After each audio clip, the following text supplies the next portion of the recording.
The Nevada sun was merciless that August afternoon in 1875, and Ruth Marlin's world was spinning. 7 months pregnant, penniless, and abandoned by the man who'd promised her everything, she stepped off that Reno-bound train straight into hell. The platform lurched beneath her feet, her vision tunneled to black. She was falling hard, and nobody moved to catch her. Nobody except a dusty cowboy with calloused hands and eyes that had seen too much suffering to ignore hers. That moment changed everything. Stay with me until the end of this story, and comment where you're watching from so I can see how far Ruth and Colton's journey has traveled. The train's whistle cut through the desert air like a blade, long and mournful, echoing off the bare Sierra foothills that ringed Reno Station like the walls of an oven. It was August 14th, 1875, and the temperature had climbed past 100 degrees before noon. The wooden platform shimmered with heat waves, making the small crowd waiting there seem to float and waver like mirages. Ruth Marlin gripped the iron railing as she descended the train steps, her knuckles white, her legs trembling with each careful movement. The carpet bag in her left hand felt like it weighed 100 pounds, though it contained nothing but 2 threadbare dresses, a Bible her mother had given her, and $3 in coins wrapped in a handkerchief. Everything she owned in the world, reduced to what could fit in a single worn bag. 7 months pregnant, every step was a negotiation with her body. The baby, her baby, she reminded herself, not theirs anymore, pressed against her ribs, making it hard to breathe in the crushing heat. Her gray traveling dress, respectable when she'd left Philadelphia 3 weeks ago, was now stained with soot and sweat, clinging to her swollen figure in a way that made strangers' eyes linger and then quickly look away. The platform was chaos. Freight handlers shouted to each other in English and Spanish, rolling barrels and hauling crates. A family of settlers argued with the station master about lost luggage. 2 rough-looking miners leaned against the depot wall, passing a flask between them and eyeing every woman who passed. The smell of coal smoke, horse manure, and human sweat hung thick in the breathless air. Ruth stood at the bottom of the train steps, suddenly paralyzed. This was Reno. This was the place she'd chosen, or rather, the place she'd been forced to choose when her options had dwindled to nothing. She'd come here because her distant cousin Martha had written once, years ago, about settling in Nevada with her husband. Ruth had that letter still, creased and worn from reading. An address that might not even be good anymore, a connection so thin it was barely a thread. But it was all she had. The train hissed behind her, already preparing for its continued journey westward to Sacramento. Other passengers pushed past her, men in suits with important places to be, women with children clutched to their skirts, a Chinese laborer with a bindle over his shoulder. Everyone had somewhere to go, someone waiting for them. Ruth had neither. She took a step forward, then another. The sun bore down on her bonnet, heating the crown of her head until she felt dizzy. When had she last eaten? There'd been hardtack and water yesterday, or was it the day before? Time had blurred in the endless rocking of the train, the sleepless nights sitting upright in the second-class car, too afraid to close her eyes around strangers. The platform seemed to stretch impossibly long before her. The depot building wavered in her vision, its painted sign. Reno Station, Central Pacific Railroad, swimming like letters seen underwater. Her mouth was dust dry. Her heart hammered too fast, too hard, the rhythm all wrong. Just get to the depot, she told herself. Get to shade. Get water. Find someone who knows Martha Davies. 5 more steps. 4. 3. The world tilted sideways. Ruth felt her knees buckle, felt the carpet bag slip from her fingers. She reached out for something, anything, to catch herself, but there was only empty air. The baby shifted violently inside her, and her last conscious thought was a prayer. Please, God, not the baby. Whatever happens to me, save the baby. Then she was falling, and the burning platform was rushing up to meet her face. Colton Reeves saw her go down. He'd been standing in the shade of the freight office overhang, one shoulder against the rough pine boards, watching the afternoon train unload with the practiced disinterest of a man who'd seen 1,000 trains come and go. He was waiting for a delivery of fence wire he'd ordered 6 weeks ago, watching the handlers work through the freight car, hoping to hell they hadn't lost his shipment again. But something made him look away from the freight car. Some instinct, maybe, or just the way the woman moved, so careful and slow, like every step cost her something. She was pregnant, visibly so, and alone. That was unusual enough in a rough town like Reno. Most women traveled with husbands or family.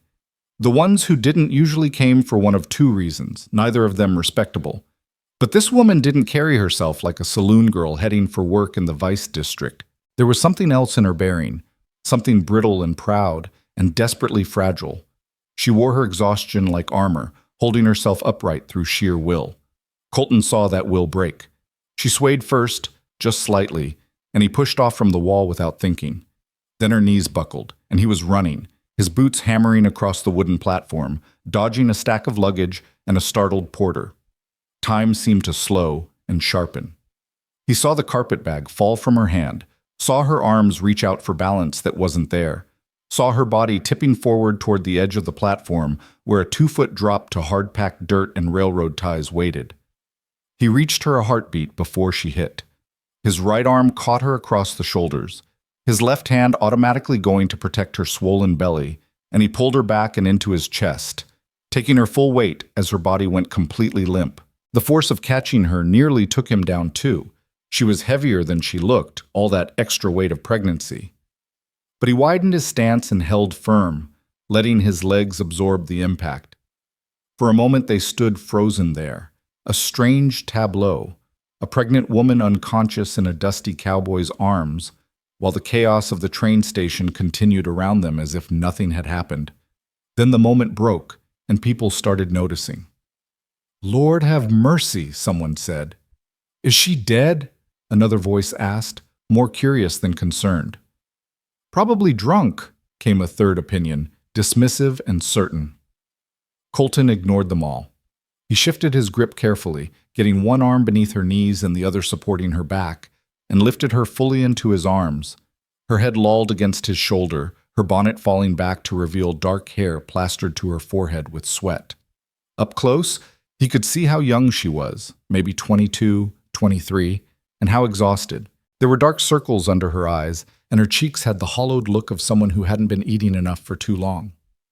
The baby, he could feel it against his arm, moved, a ripple of life beneath the fabric of her dress.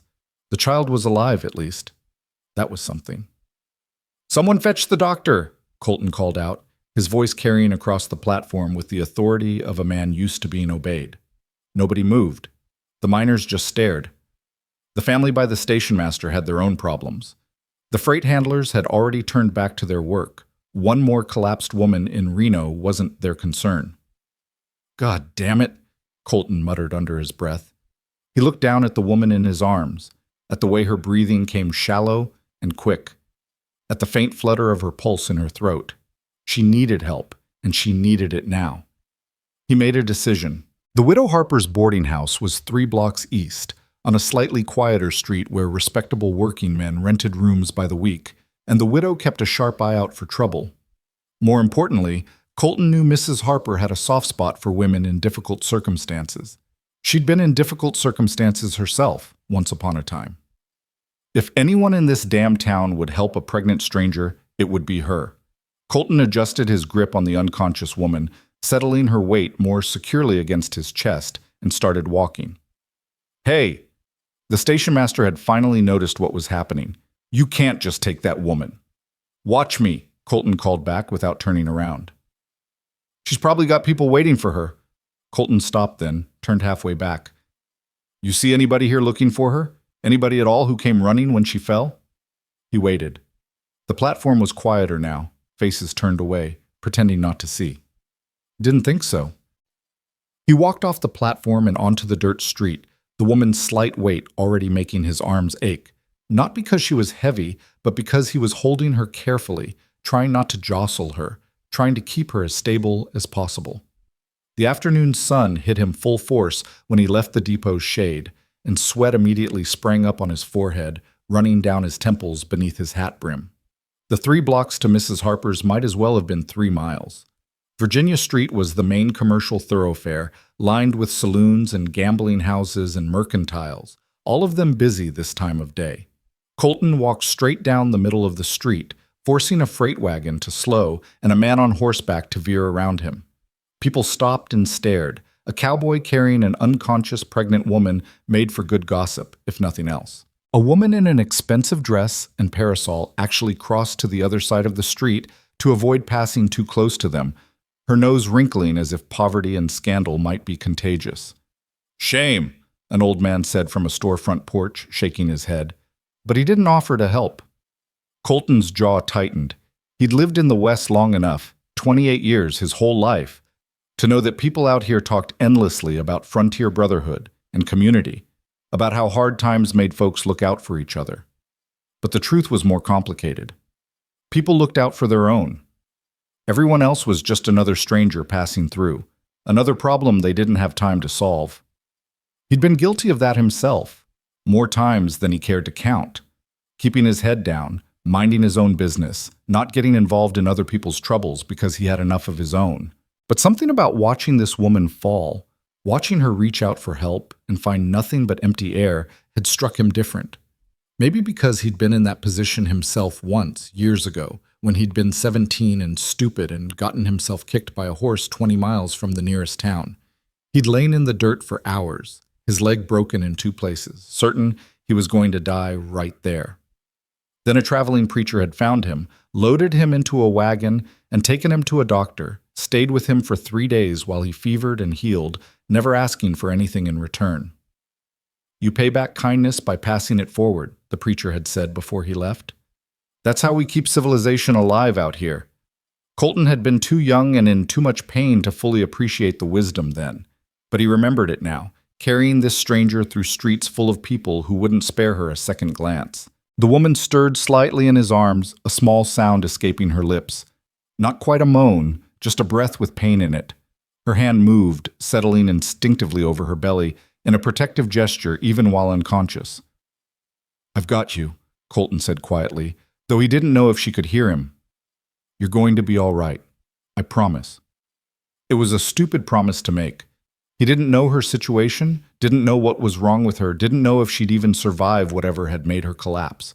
But the words came out anyway, automatic and necessary. The kind of promise you make because the alternative, admitting you might not be able to help, is too awful to speak aloud. They turned onto 2nd Street, finally leaving the worst of the crowds behind. The boarding house was halfway down the block, a 2-story structure with fresh white paint and blue shutters that made it stand out from the weathered gray buildings around it. Mrs. Harper kept flower boxes in the windows, actual flowers, watered daily despite the drought and the expense, because she believed a respectable establishment should look respectable. Colton took the front steps carefully, unable to free a hand to open the door. He kicked it instead, 3 solid thumps that echoed through the hallway inside. "We're closed until supper," a woman's voice called from somewhere in the back of the house. "Come back at 6. "Mrs. Harper, it's Colton Reeves. I need help." There was a pause, then rapid footsteps. The door swung open to reveal a sturdy woman in her 50s, gray-streaked hair pulled back in a practical bun, sleeves rolled up from whatever kitchen work she'd been doing. Her eyes went wide when she saw what he was carrying. "Good Lord in heaven," she breathed. "She collapsed at the train station," Colton said quickly. "She's pregnant. I don't know how far along. She's been out cold for maybe 5 minutes now. I didn't know where else to bring her." Mrs. Harper's shock lasted only a heartbeat before her practical nature took over. She'd run a boarding house in a frontier town for 12 years. She'd seen everything, and very little surprised her anymore. "Bring her upstairs," she commanded, already turning and leading the way. "Second door on the right, the corner room. It's empty right now." "Martha!" she called over her shoulder. "Martha, fetch Dr. Sullivan. Tell him it's urgent." A younger woman, Mrs. Harper's daughter probably, appeared from a back room, took one look at the scene, and grabbed a shawl from a hook by the door before rushing out into the street. Colton followed Mrs. Harper up the narrow staircase, grateful that the woman in his arms was small. The stairs were steep and cramped, barely wide enough for one person, let alone a man carrying another human being. He had to turn sideways, his shoulders brushing both walls, careful not to bang the woman's head or feet against anything. The corner room was simple but clean, an iron frame bed with a patchwork quilt, a washstand with a china basin and a pitcher, a single window with white curtains letting in afternoon light. It smelled faintly of soap and lavender. "On the bed," Mrs. Harper directed, already pulling back the quilt. "Gently now." Colton laid the woman down as carefully as he could, settling her head on the pillow. In the better light of the room, he could see even more clearly how bad her condition was. Her lips were cracked from dehydration. Her dress, when he looked closer, wasn't just dirty from travel, it was worn thin in places, mended and remended, the kind of garment worn by someone with no money for anything better. Her shoes, visible beneath the hem of her skirt, had holes in the soles. Mrs. Harper was already loosening the woman's collar, checking her pulse with practiced fingers. How long was she on that train? I don't know, Colton admitted. I just saw her get off, then she fell. She's burning up with fever, and look at her, she's half starved. Mrs. Harper's expression was grim. Martha, she called down the stairs, bring cool water and clean cloths when you get back, and tell the doctor to hurry. She looked at Colton then, really looked at him, her eyes sharp and assessing. You don't know this woman? Never seen her before in my life. But you picked her up, carried her here. Yes, ma'am. Why? It was a fair question. Colton considered it for a moment, watching the unconscious woman's face, the way her brow furrowed even in her faint, as if troubled by dreams. Because nobody else would, he said finally. And because it was the right thing to do.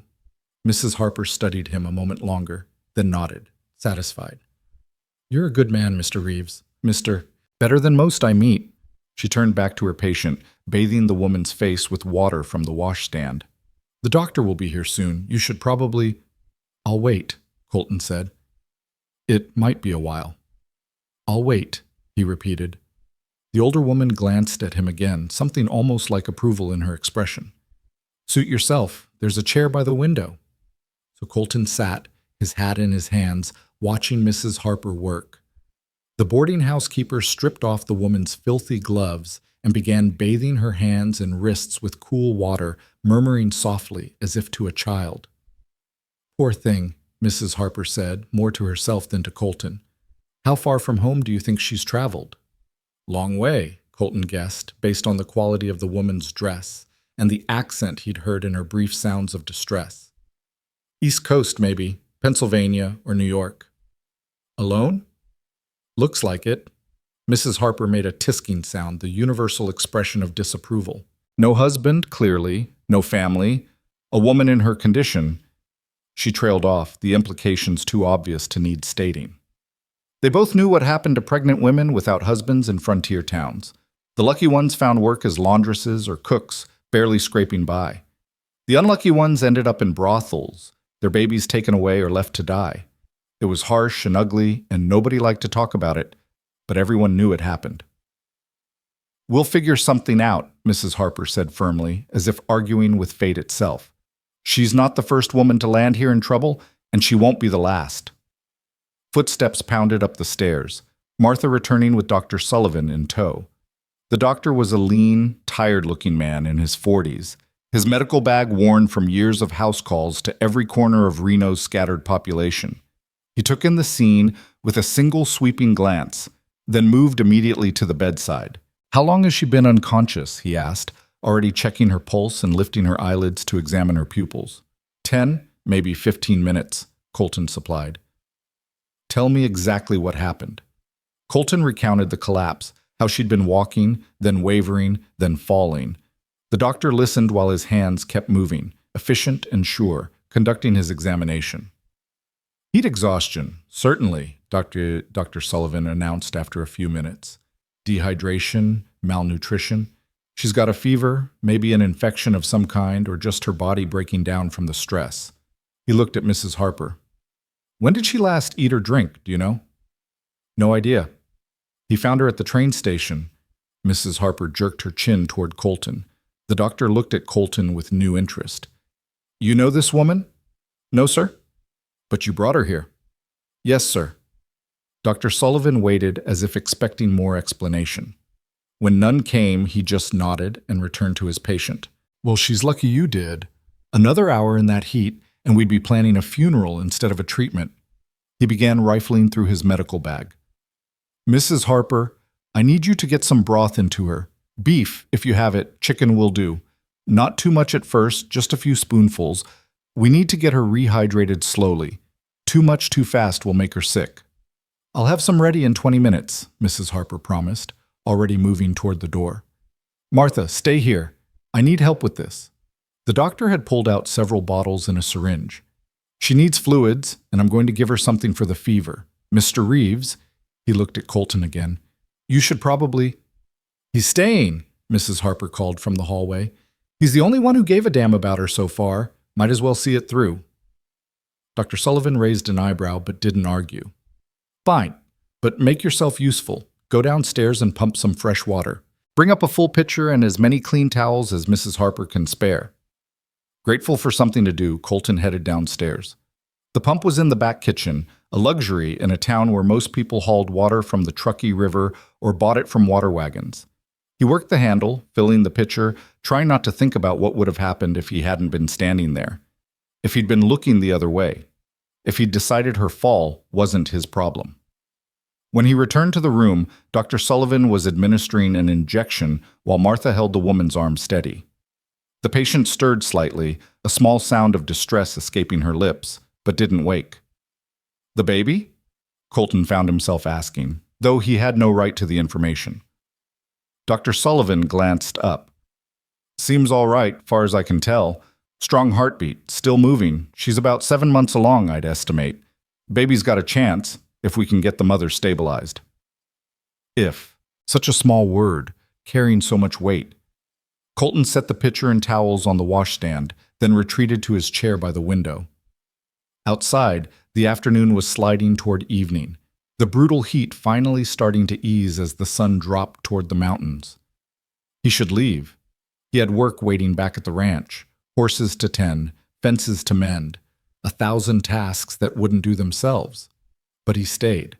Mrs. Harper returned with a bowl of steaming broth, and together she and the doctor managed to get a few spoonfuls into their patient. Most of it dribbled down her chin at first, but eventually her swallowing reflex kicked in and she took a bit more, then a bit more, though she never fully regained consciousness. That's good, Dr. Sullivan said, satisfied. That's a good sign. Her body knows what it needs. He stood, wiping his hands on a towel, and turned to address the room at large. She'll need constant watching for the next 24 hours. The fever should break by morning if my treatment works. If it doesn't, he let that possibility hang unspoken. Someone needs to be here, making sure she drinks, keeping her cool. Can you manage that, Mrs. Harper? Of course. Martha and I will take shifts. Good. The doctor snapped his bag closed. I'll check back first thing tomorrow. Send someone for me immediately if her condition worsens, if the fever spikes, if she starts hemorrhaging, anything like that. How much do I owe you? Colton heard himself asking. Everyone turned to look at him. I beg your pardon? Dr. Sullivan said. For your services. How much? Mr. Reeves, Mrs. Harper said gently, you don't have to... Yes, I do. He pulled out his wallet, the leather worn smooth from years of riding in his back pocket. You came because I asked. You helped because she needed it. I'm paying. How much? Dr. Sullivan named a figure, $2 for the house call, 50 cents for the medicine. Colton handed over $3 without blinking. That's too much, the doctor said. Kappa, keep it, in case she needs more treatment. Dr. Sullivan pocketed the money, studying Colton with open curiosity. You're either very generous or very foolish, Mr. Reeves. I can't quite decide which. Maybe both, Colton said with a tired smile. After the doctor left, Mrs. Harper turned to face him fully, her expression serious. Mr. Reeves, I appreciate what you've done for this poor woman, but I need to know, are you planning to take responsibility for her? Ma'am? Don't play dumb. You brought her here, you paid the doctor, and now you're sitting in my boarding house like you're planning to wait out the second coming. I need to know what your intentions are. Colton looked at the woman in the bed, still unconscious, her breathing shallow but steady, one hand resting protectively over her swollen belly even in sleep. He didn't know her name, didn't know where she came from or what had brought her to Nevada, didn't know if she had family somewhere or if she was running from something, or if she was just another desperate soul gambling on a new start in the West. But he knew she'd been alone when she fell, and he knew nobody else had moved to help her. I don't know what my intentions are, he admitted honestly. I just know I can't walk away yet, not until I know she's going to be all right. Mrs. Harper studied him for a long moment, Then something in her expression softened. "You're a good man," she said again. "Rare as hen's teeth these days, but you're one of them." She moved toward the door. "I've got supper to finish. You're welcome to stay as long as you need. There's a spare room at the end of the hall if you want to lie down." "Thank you, Mrs. Harper." "Thank me by helping this girl when she wakes up. Something tells me she's going to need all the friends she can get." Then she was gone, Martha trailing after her, and Colton was alone with the unconscious woman. He pulled his chair closer to the bed, settling in for what he suspected would be a long night. Outside the window, the sun finally touched the Sierra Peaks, painting the sky in shades of orange and purple and deep crimson. The temperature dropped noticeably, the desert giving up its heat as quickly as it had absorbed it. Inside the small room, lamplight flickered gently, casting soft shadows across the walls. Colton watched the woman breathe, counting the rise and fall of her chest, listening for any change in her rhythm. Her fever made her restless. She turned her head on the pillow, murmured something he couldn't make out, her hands clenching and unclenching against the quilt. At one point, her eyes fluttered open briefly, unfocused and confused. She looked directly at him without seeming to see him, her lips forming words that had no sound. "You're safe," Colton told her quietly. "You're at Mrs. Harper's boarding house. The doctor's been. You're going to be all right." Whether she heard him or not, he couldn't say, but something in his voice seemed to reach her because her expression eased slightly, the tension leaving her shoulders. Her eyes drifted closed again, and her breathing deepened into something closer to real sleep than unconsciousness. Colton leaned back in his chair, allowing himself to relax a fraction. The crisis had passed, at least for now. She was still alive. The baby was still alive. Whatever came next, they'd made it through the worst of today. He thought about the question Mrs. Harper had asked. What were his intentions? The truth was, he had no idea. Common sense said he should check on the woman in the morning, make sure she was recovering, then head back to his ranch and his life. He'd done his good deed. He'd saved a life. That should be enough. But something told him it wouldn't be that simple. Something told him that the moment he'd caught this woman before she fell, he'd caught hold of something larger than either of them, a thread in the fabric of fate that would take time to fully unravel. "Well," he said softly to the sleeping woman, to himself, to the empty room, "I guess we'll figure it out together." Outside, the desert night settled in fully, stars emerging one by one in the darkening sky. Inside the small boarding house room, a cowboy kept watch over a stranger, while somewhere in the distance, a future neither of them could imagine was already beginning to take shape. The first light of dawn crept through the boarding house window, pale and hesitant, finding Colton still in his chair. He dozed on and off through the night, jerking awake every time the woman stirred or made a sound, his body too accustomed to sleeping light on the trail to fully relax in unfamiliar territory. His neck ached from the awkward angle, and his legs had gone stiff from sitting so long. But when he looked at the bed and saw the woman's chest still rising and falling in steady rhythm, the discomfort seemed a small price. Her fever had broken sometime around 3 in the morning. He'd watched it happen, the way her restless tossing gradually stilled, the way the flush faded from her cheeks, the way her breathing deepened and evened out into genuine sleep. Mrs. Harper had come to check on her twice during the night, and the second time she'd smiled with real relief and patted Colton's shoulder before heading back to her own bed. "She's through the worst," the widow had whispered. "You can rest now." But Colton had stayed awake anyway, unable to shake the feeling that if he looked away for too long, something might go wrong. Now, in the gray light of early morning, he studied the woman properly for the first time. Sleep had smoothed away some of the tension that had been carved into her features yesterday, making her look younger than he'd initially thought, maybe 20, 21 at most. Her dark hair, freed from its bun during the night's ministrations, spread across the pillow in waves that caught the growing light. She had a fine-boned face, the kind that spoke of good breeding and gentle upbringing, which made her current circumstances all the more puzzling. What had brought a woman like this, clearly educated and from decent family, to collapse alone and penniless at a Nevada train station? As if sensing his scrutiny, her eyes opened. For a moment they just stared at each other. She confused and trying to orient herself, he caught off guard by the sudden directness of her gaze. Her eyes were brown, he noticed, a deep, warm brown, like polished walnut. Then reality seemed to crash back into her awareness all at once. She jerked upright with a gasp, one hand flying to her belly, the other clutching at the quilt. "Easy," Colton said quickly, rising from his chair but not approaching. "Easy. You're safe. You're at Mrs. Harper's boarding house in Reno. You collapsed yesterday at the train station." She looked around wildly, taking in the unfamiliar room, the strange man, her own state of undress. Someone had removed her shoes and loosened her clothing. Color flooded her pale cheeks. "Who are you?" Her voice came out hoarse, barely above a whisper, but he could hear the Eastern accent clearly now. Philadelphia, or somewhere close to it, those rounded vowels and careful consonants that marked her as city-bred. "My name's Colton Reeves, ma'am.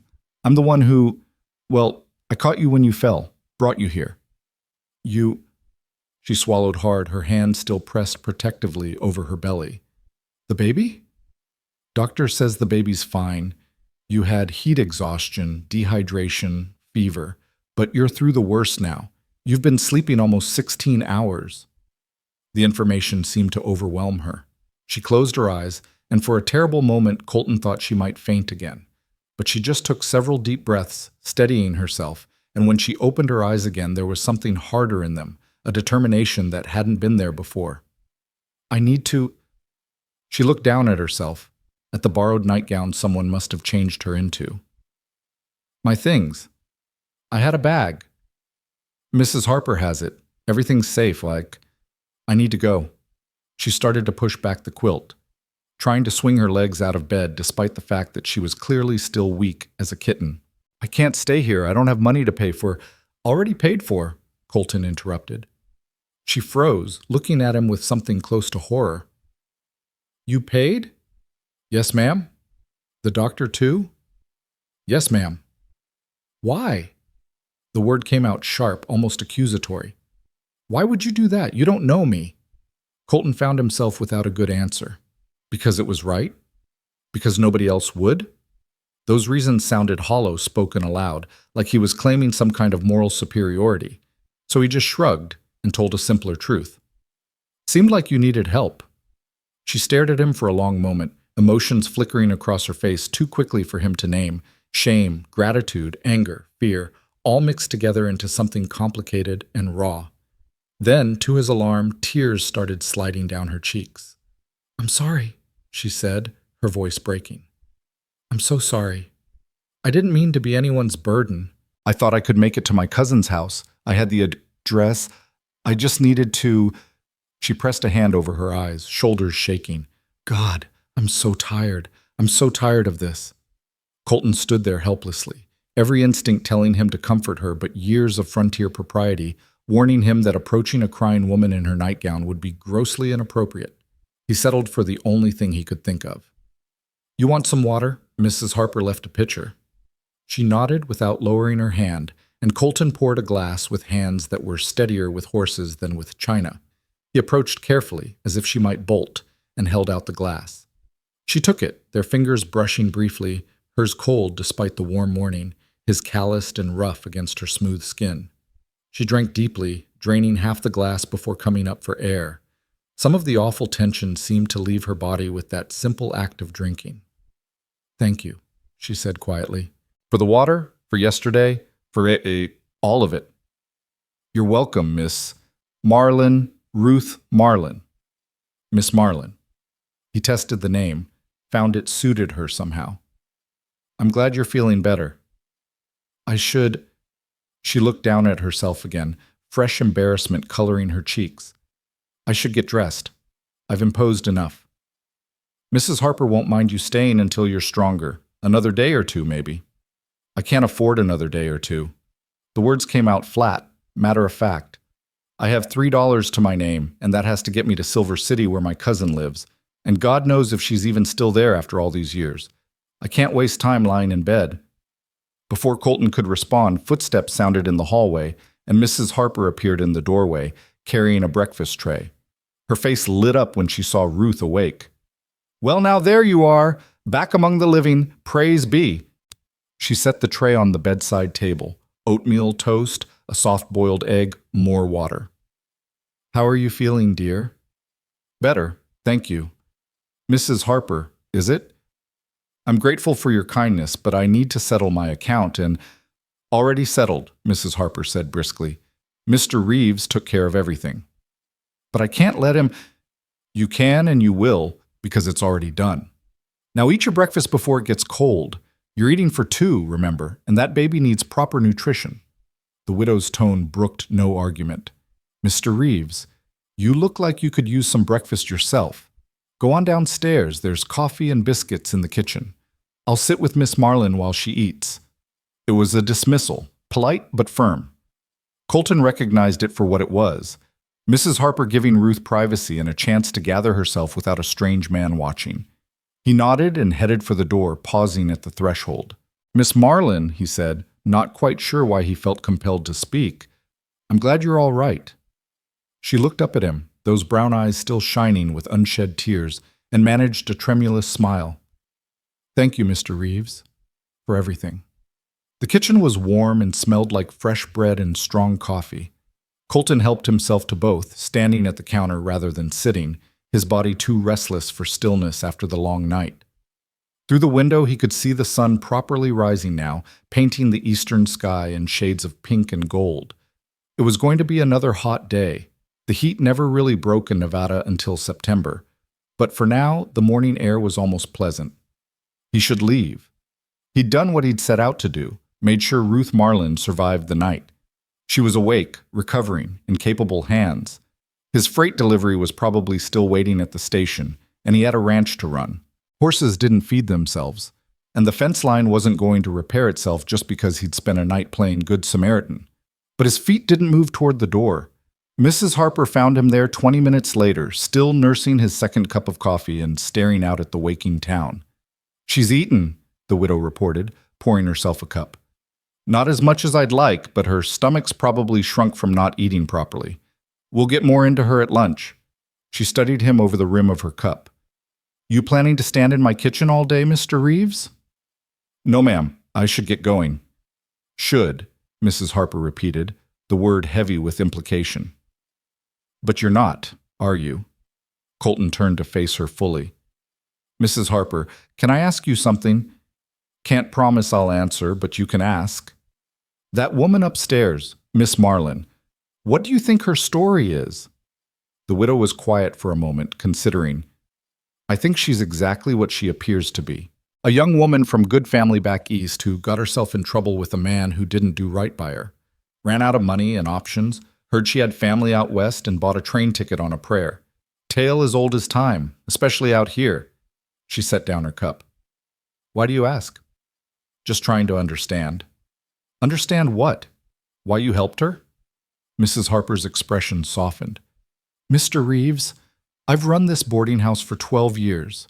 I've seen all kinds of men come through that door. The good, the bad, the in-between. You want to know what I think? I think you're one of the good ones, and you're standing in my kitchen working yourself into knots because you helped someone, and now you don't know what to do next. Colton had to smile at that. Am I that transparent? As glass. She refilled both their cups. So let me make this simple for you. That girl upstairs needs help, real help, not just a bed for a night. She's got no money, no prospects, no husband, and a baby coming in about 2 months. Her cousin may or may not exist, may or may not be willing to take in an unmarried pregnant woman. Either way, Ruth Marlin is in a bad situation. I know that. And you want to help more, but you don't know how without overstepping or insulting her pride. Something like that. Mrs. Harper nodded, satisfied. Here's what I suggest. She needs time to recover her strength, at least 3 or 4 days of decent food and rest before she should even think about traveling. I can provide the room and board if you can provide the money. $5 should cover it, including meals. Colton pulled out his wallet without hesitation. Done. And maybe, Mrs. Harper continued, accepting the bills, while she's here recovering, you could check on that cousin of hers. Ruth mentioned Silver City. That's what, about 20 miles from here? Your ranch is out that way, isn't it? 15 miles south of Silver City. Well then, wouldn't hurt to ride into town, ask around about a woman named... She paused, thinking, Davies, I think Ruth said, Martha Davies. See if she's real, if she's willing to help. Give Ruth some information to work with before she sets off on another journey. It was a good plan, practical and respectful of Ruth's independence while still offering real assistance. Colton wondered if Mrs. Harper had missed her calling as a diplomat. I can do that, he agreed. I need to head back to the ranch anyway, check on my horses. Silver City's on the way. Good. Mrs. Harper smiled, the expression warm and approving. You're a good man, Colton Reeves. Your mother raised you right. My mother died when I was 6, ma'am, but I appreciate the sentiment. Something shifted in Mrs. Harper's expression, understanding, sympathy, recognition of shared loss. Then whoever raised you after deserves the credit. Not everyone turns out decent without a mother's influence. My father did his best. Colton drained his coffee, setting the cup in the sink. I should go talk to Miss Marlin before I leave. Let her know the plan. Make it quick. She needs rest more than conversation. Ruth was sitting up in bed when he knocked and entered, properly dressed now in one of her own dresses. Still worn and travel-stained, but at least it was hers. Her hair had been brushed and pinned up again, and though she was still pale, there was more life in her face than there had been yesterday. Mr. Reeves, she said, her tone formal and guarded. Mrs. Harper said you were leaving. Yes, ma'am, heading back to my ranch. He stood near the door, keeping a respectful distance. But I wanted to talk to you first, if that's all right. Of course. Mrs.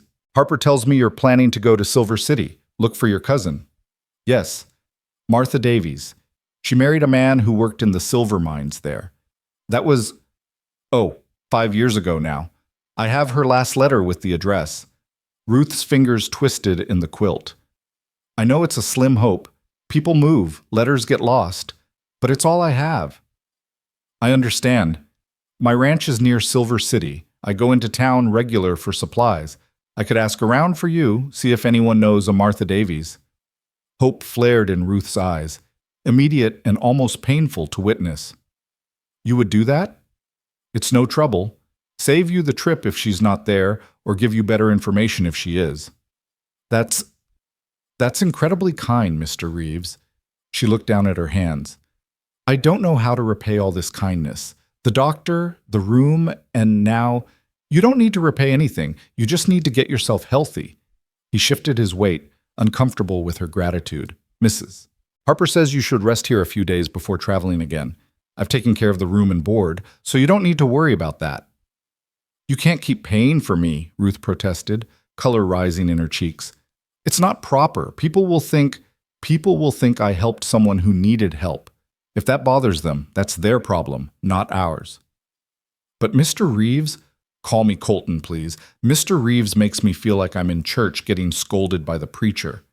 That startled a laugh out of her, small and surprised. All right, Colton. And you should call me Ruth. Ruth. He liked the way her name felt, solid and old-fashioned, a biblical name for a woman who'd shown biblical courage in coming west alone. Get some rest, Ruth.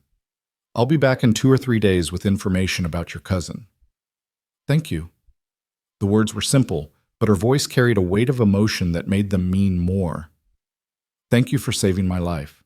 Thank you for not leaving me on that platform. Thank you for seeing me. That last part hit him harder than it should have. For seeing me. As if being noticed, being treated as a person worth helping, was a rare enough gift to merit special thanks. You're welcome, he said quietly. I'll see you in a few days. He left before she could say anything else, before the tightness in his chest could become something harder to ignore. Mrs. Harper met him at the bottom of the stairs, pressing a parcel wrapped in brown paper into his hands. Sandwiches and apples for your ride, she explained. Can't have you starving on the trail after playing hero all night. Mrs. Harper, you don't need to... Hush. I take care of the people who take care of others. That's my way. She patted his arm. Ride safe, Colton, and don't worry too much about that girl. She's stronger than she looks. I believe it, Colton said, and meant it. The ride back to his ranch took most of the morning, following the Truckee River south through scrubland and sage, the mountains always visible to the west, snow-capped even in August. Colton's horse, a bay gelding named Rusty, knew the way and needed little guidance, which left Colton free to think. He kept seeing Ruth's face, the way she'd looked when she'd said, Thank you for seeing me, as if being invisible was what she'd expected, what she'd learned to accept. It made him angry in a way he couldn't fully articulate. This evidence that the world had taught a decent young woman to expect nothing from the people around her. The ranch appeared as a collection of simple buildings clustered in a shallow valley, a barn, a stable, a modest house that Colton had built himself 3 years ago when he'd finally saved enough to buy the land outright. It wasn't much, but it was his, free and clear, and he'd built it with his own hands and his own sweat. That had to count for something. His hired hand, Miguel, a Mexican man in his 50s who'd worked cattle and horses his entire life, met him at the barn. "Boss?" Miguel greeted, taking Rusty's reins. "Didn't expect you back so late. Thought you were just picking up freight?" "Got delayed. Long story." Colton dismounted, his legs protesting after hours in the saddle on top of a sleepless night. "How are the horses?" "Good. That mare's getting close, though. I'd say she drops her foal within a week." "Keep a close eye on her. It's her first. I don't want to lose the foal if she has trouble." Colton pulled the saddle off Rusty himself, working through the familiar motions while his mind was elsewhere. "Miguel, you ever been to Silver City?" "Many times. Why?" "Know anyone there named Davies, Martha Davies, married to a mine worker?" Miguel thought for a moment, running through his considerable mental catalog of people and places. "Davies? No, can't say I know that name, but Silver City's grown a lot the last few years. Lots of new people. I need to ride in tomorrow, ask around." "You want company?" "No, I'll go alone. Need you here to watch that mare." Colton finished with the saddle, hanging it on its peg. "But I appreciate the offer." That evening, after supper and chores, Colton sat on his porch and watched the sun set behind the mountains. The sky turned colors that painters spent lifetimes trying to capture, purple and orange and red so deep it was almost black. The desert air was finally cooling, bringing relief after another punishing day. He thought about Ruth Marlin lying in that boarding house bed, probably staring at the ceiling and wondering what would happen next.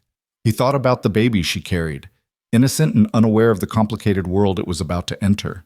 He thought about the man who'd abandoned them both, whoever he was, and felt a flash of anger so sharp it surprised him. What kind of man left a woman pregnant and alone? But he knew the answer. All kinds of men did it, every day, in every town across the country. Men who made promises they never intended to keep. Men who wanted the pleasure without the responsibility. Men who saw women as temporary entertainment rather than human beings deserving of respect and care. Colton had never understood that mindset. His father, for all his faults, had loved Colton's mother deeply, and her death had broken something in him that never fully healed. But he'd stayed. He'd raised his son alone, working dawn to dusk, teaching Colton everything he knew about horses and honor and keeping your word. When he died 5 years ago, thrown from a horse and breaking his neck in the fall, his last words had been about Colton's mother, that he'd see her soon, that he'd kept his promise to take care of their boy. That was what love looked like. Not this, not running away and leaving a woman to face the consequences alone. The next morning, Colton rode into Silver City with the sun barely up, wanting to get his inquiries done early before the heat made everyone irritable and uncooperative. The town had indeed grown since his last visit months ago. New buildings going up near the mines, more businesses, more people crowding the streets.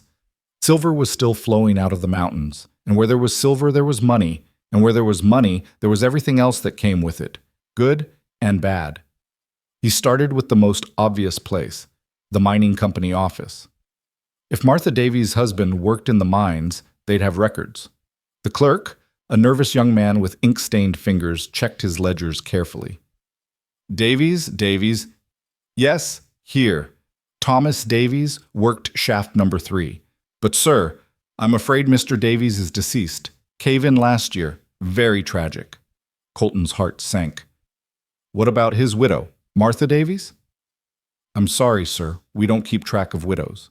They usually move on, go back to family, or, well, move on. Anyone else who might know what happened to her? The clerk thought for a moment. Try Mrs. Chen's boarding house on 2nd Street. A lot of mine widows stayed there for a while after their losses. Mrs. Chen might remember her. Mrs. Chen turned out to be a sharp-eyed Chinese woman who ran her boarding house with military precision and took no nonsense from anyone. She remembered Martha Davies immediately. Ah, yes, poor Mrs. Davies. Such a sad story. Her husband dies, and she has no money, no family. She stayed here maybe 2 months after, working in my kitchen to pay for her room. Mrs. Chen's expression was sympathetic but pragmatic. She'd seen too much tragedy to be overly sentimental about it. Then she married again. She remarried? Yes.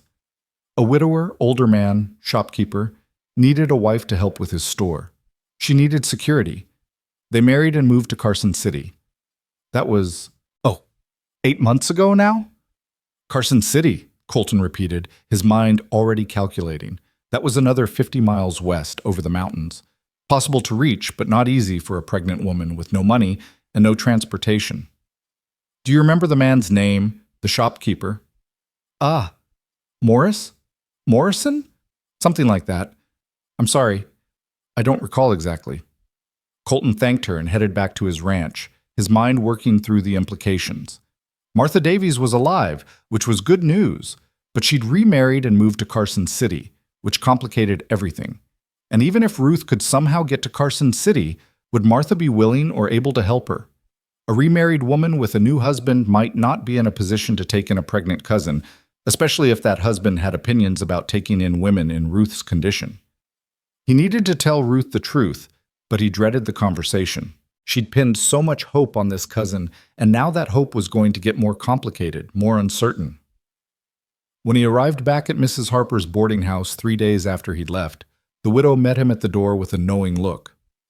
"You found something," she said. It wasn't a question. "I did. Is Ruth well enough for visitors?" "She's much better.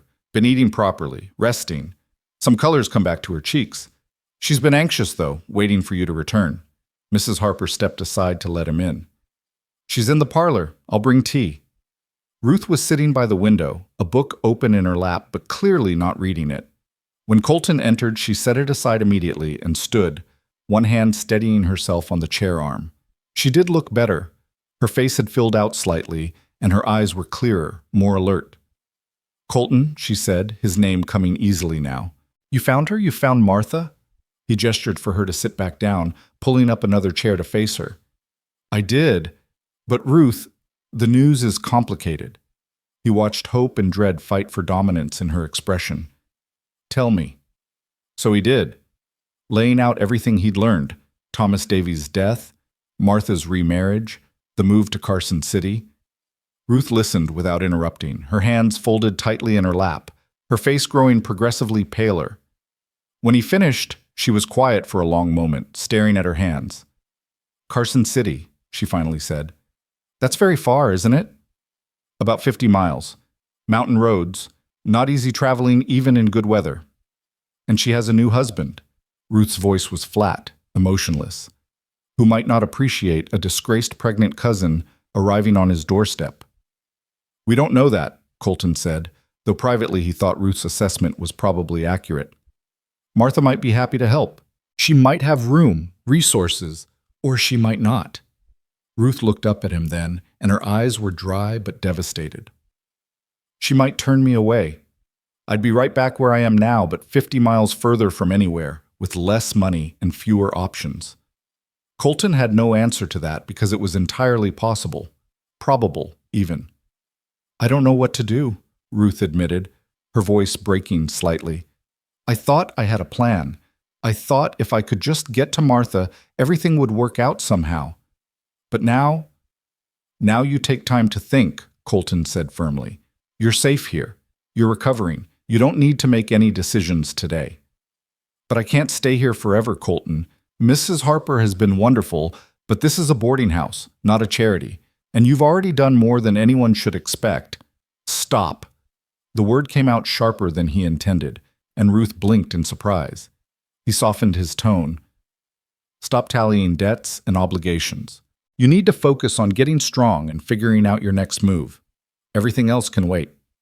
Mrs. Harper arrived with tea, setting the tray between them with a meaningful look at Colton. "I'll leave you two to talk," she said, and disappeared back toward the kitchen. They sat in awkward silence for a moment, the only sound the gentle ticking of the mantel clock. Ruth poured tea with hands that shook slightly, focusing intently on not spilling as if this simple task required all her concentration. "Tell me about your ranch," she said finally, clearly trying to steer the conversation somewhere less fraught. "What do you raise?"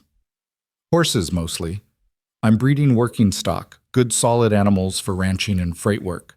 Nothing fancy, but they're strong and reliable." "You do the work yourself?" "I have one hand who helps, Miguel. Good man, knows horses better than most people I've met. But yes, most of the work is mine, building it from nothing, piece by piece."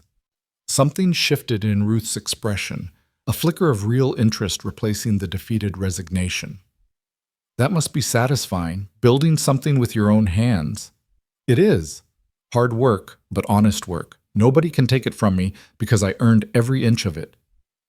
"I envy that," Ruth said quietly. "Being able to build your own life, make your own choices.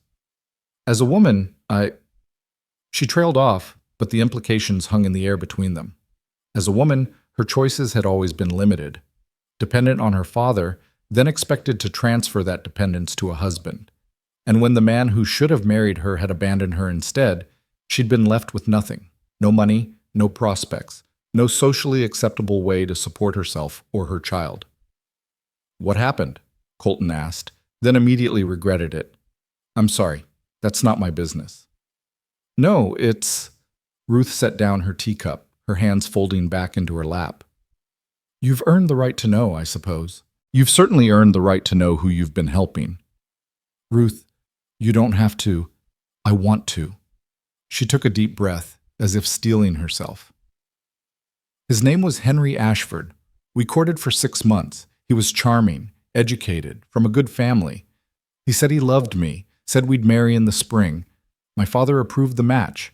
Henry was everything we thought we wanted, respectable, successful." Her voice dripped with bitter irony on that last word. "In December, I discovered I was pregnant. I told Henry immediately, expecting him to do the right thing, move up the wedding date. But he didn't. He denied the child was his, said I must have been with other men, called me terrible names, refused to see me again." Ruth's voice stayed steady, but Colton could see the effort it took. "My father believed him over me. Said I'd brought shame on the family. Gave me $100 and told me to leave Philadelphia and never come back. So I did." "Jesus," Colton muttered. "The $100 got me as far as Omaha before it ran out. I worked there for 2 months as a seamstress, saved what I could. Then I worked my way west, a few weeks in one town, earning just enough for the next train ticket, moving toward the only family connection I had left." She looked down at her belly, her hand moving to rest there in that protective gesture Colton had seen her make countless times. "By the time I reached Reno, I'd been traveling for 3 months. I was down to my last $3, and I was so tired. So tired of being afraid, of being hungry, of people looking at me like I was something shameful. When I stepped off that train, I just gave up. For a moment, I just gave up fighting." "But you didn't give up," Colton said quietly. "You're still here, still fighting." "Because you caught me." Ruth met his eyes then, and hers were fierce with unshed tears. "If you hadn't been there, if you hadn't cared enough to help a stranger, I wouldn't be sitting here right now. Neither would my baby. So yes, Colton Reeves, you've earned the right to know my story. You've earned much more than that." The weight of her gratitude was almost crushing. Colton shifted uncomfortably in his chair, not sure what to do with it. "I'm glad I was there," he said finally. "And I'm sorry that man, that Henry Ashford, didn't deserve you. That's his loss and his shame, not yours." "Society doesn't see it that way." "Society's wrong about a lot of things." That pulled a small, genuine smile from her. Spoken like a man who's never had to live by society's rules. "Fair point," he smiled back. "Though I'd argue the frontier makes its own rules. Out here, what matters is what you can do, how hard you're willing to work, whether you keep your word. All that other stuff, breeding and background and whose family you come from, matters less when everyone's just trying to survive and build something. Is that true? Or is that just what men tell themselves?" "Probably a bit of both," Colton admitted honestly. but I think it's more true out here than it was back east. At least it can be, if people let it. They talked for another hour, the conversation drifting from heavy topics to lighter ones. Ruth asked about his ranch, about the horses, about what his days looked like. Colton found himself telling her things he rarely shared with anyone, about his parents, about building the ranch alone, about his plans to expand into breeding and training rather than just raising working stock. "It sounds wonderful," Ruth said wistfully. "Having land of your own, building something lasting. It's hard work, lonely sometimes, but yes, it's good. Do you have help besides Miguel?" "Not really. Can't afford to hire more hands yet. Most of the work falls to me." "I wish—" Ruth stopped herself, shaking her head. "Never mind." "What?" "Nothing. Just a foolish thought." "Tell me anyway." She hesitated, then spoke quietly, as if afraid saying it aloud would make her sound presumptuous. "I just wish I could be useful somehow, earn my keep instead of being dependent on charity. I'm good at figures. I managed my father's household accounts for years, and I can cook, clean, mend. I'm not helpless, despite how I must seem." Something clicked in Colton's mind, an idea forming before he'd fully thought it through. "What if you could?" Ruth looked confused. "Could what?" "Earn your keep, be useful." He leaned forward, warming to the idea, even as he knew it was probably crazy. "My ranch needs work that I don't have time to do. The house is a mess because I'm always outside with the horses. Paperwork piles up because I hate dealing with it. I eat the same basic meals every night because cooking for one person seems pointless. What if—" He paused, making sure he phrased this right. "What if you came to work for me? Just until the baby comes. Just until you figure out your next step. Room and board plus wages. Nothing improper. Miguel and his wife live in the small cabin on the property, so you'd have chaperones. But you'd be somewhere safe, somewhere you could rest and prepare for the baby, and you'd be earning your own way."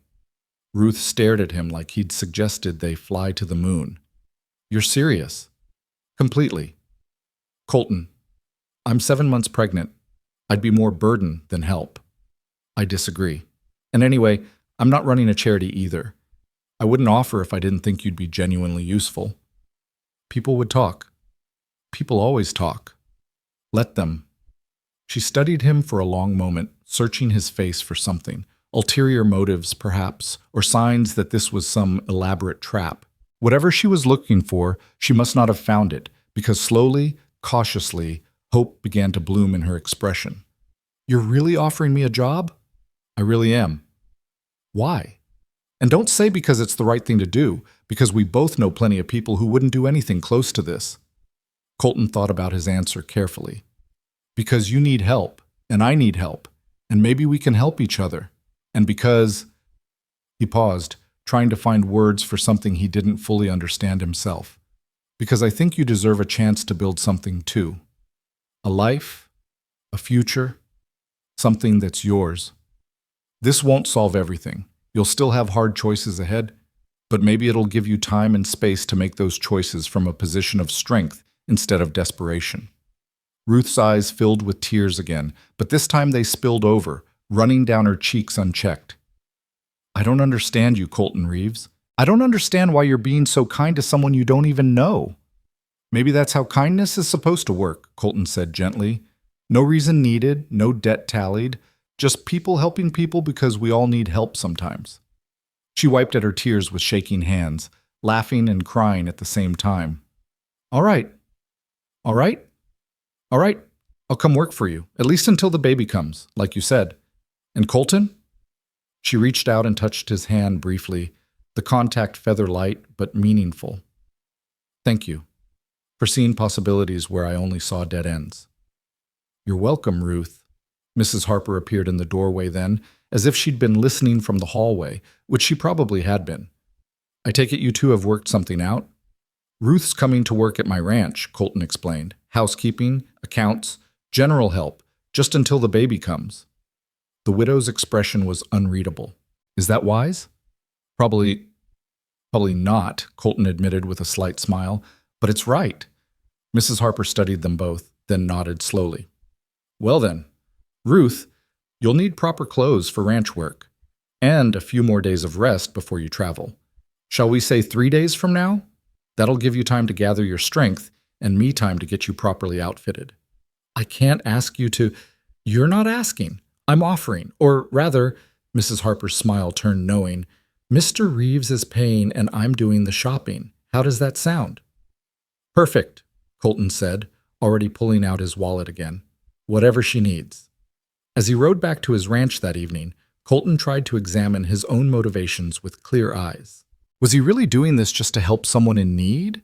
Or was there something else drawing him to Ruth Marlin? Something beyond simple Christian charity? He thought about the way she'd laughed through her tears, the fierce intelligence in her eyes, the quiet strength that had carried her thousands of miles from everything she knew. He thought about her hand briefly touching his and the warmth that had spread from that small contact. This was complicated. He'd just invited a pregnant woman to live on his property, work in his house, share his daily life. A woman who was vulnerable, displaced, dependent on his goodwill.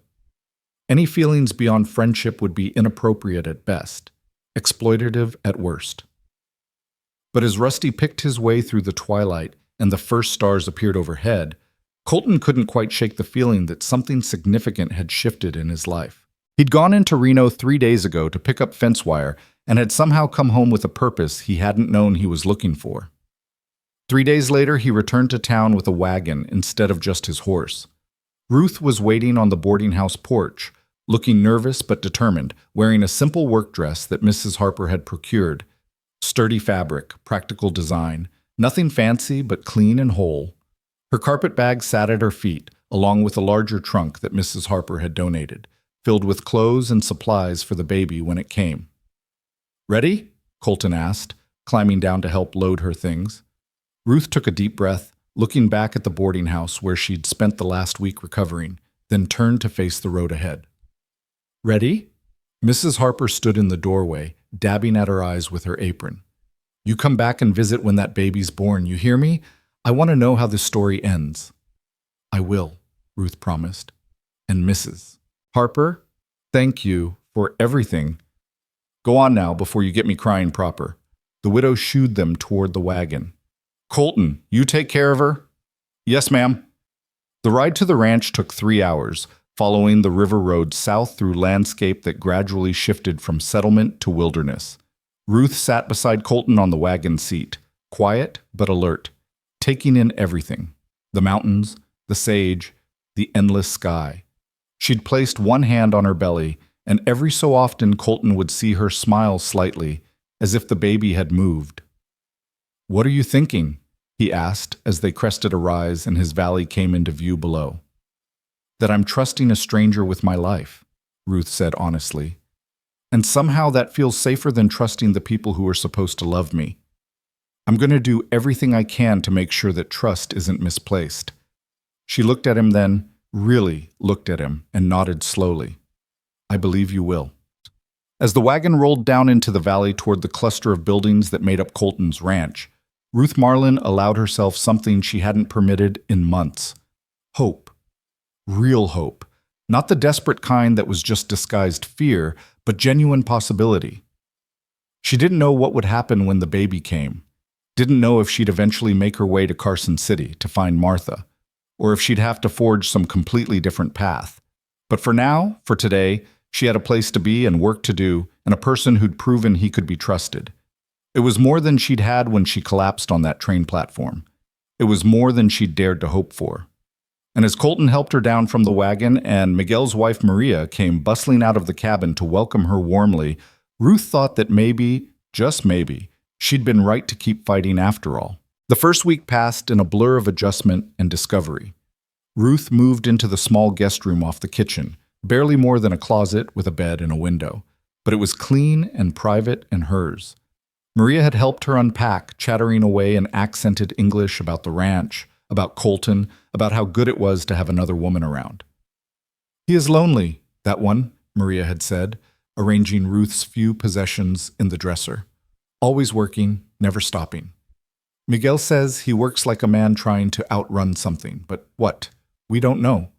Maybe now, with you here, he learns to rest a little, no?" Ruth hadn't known how to respond to that, so she'd just smiled and changed the subject. The house itself was exactly as Colton had described, functional but neglected, the home of a man who saw it as merely a place to sleep between long days of labor. The floors needed scrubbing, the windows hadn't been properly cleaned in months, and dust coated every surface. The kitchen was the worst. Crusty pans stacked in the dry sink, a stove that needed a thorough scouring, shelves organized by the logic of wherever it fit rather than any rational system. Ruth rolled up her sleeves and got to work. It felt good to be useful again, to have purpose beyond simply surviving each day. Her hands remembered the rhythms of housework, the satisfaction of bringing order to chaos. She worked carefully, mindful of her condition, taking frequent breaks when her back ached or the baby pressed too heavily on her lungs. But she worked steadily, transforming the house room by room. Colton seemed almost embarrassed by her efforts. That first evening, when he came in from the stables and found the kitchen spotless, the stove gleaming, and actual curtains hung in the windows, curtains Maria had helped her sew from spare fabric, he'd stopped dead in the doorway.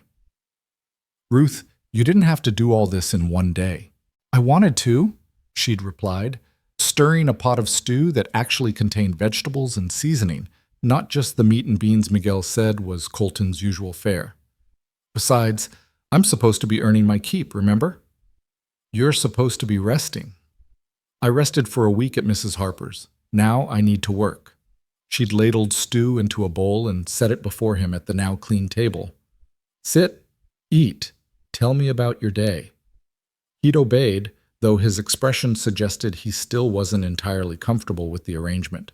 But as he ate, and she noticed he had 2 helpings, then a third, some of the tension had eased from his shoulders. "This is really good," he'd said, almost surprised. "It's just stew." "It's the best thing I've eaten in 6 months." He'd looked at her then, really looked at her, and something in his expression made her heart beat a little faster. "Thank you, Ruth, for this, for being here. Thank you for giving me somewhere to be." The second week settled into a rhythm. Ruth woke early, when the light was still gray and tentative, and started coffee before Colton came in from his dawn check of the horses.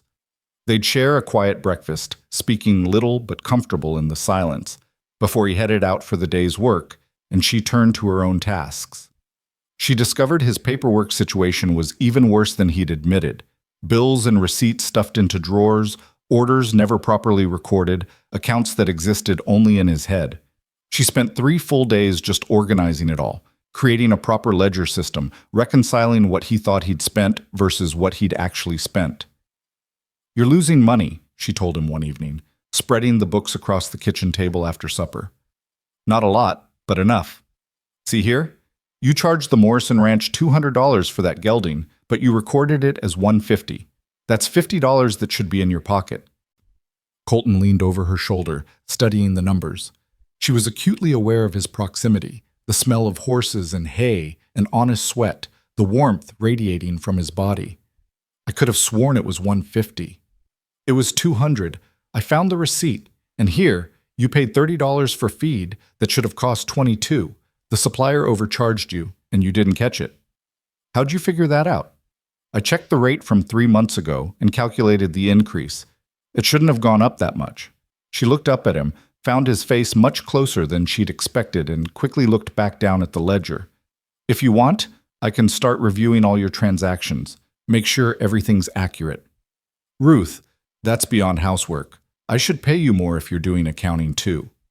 You're already paying me fairly, and housing me, feeding me. I don't need more money. I need to feel like I'm contributing something meaningful." She closed the ledger carefully. "Let me do this, please. It makes me feel less like charity." "You were never charity," Colton said quietly, "but if it's important to you, then yes, handle the accounts. I trust you."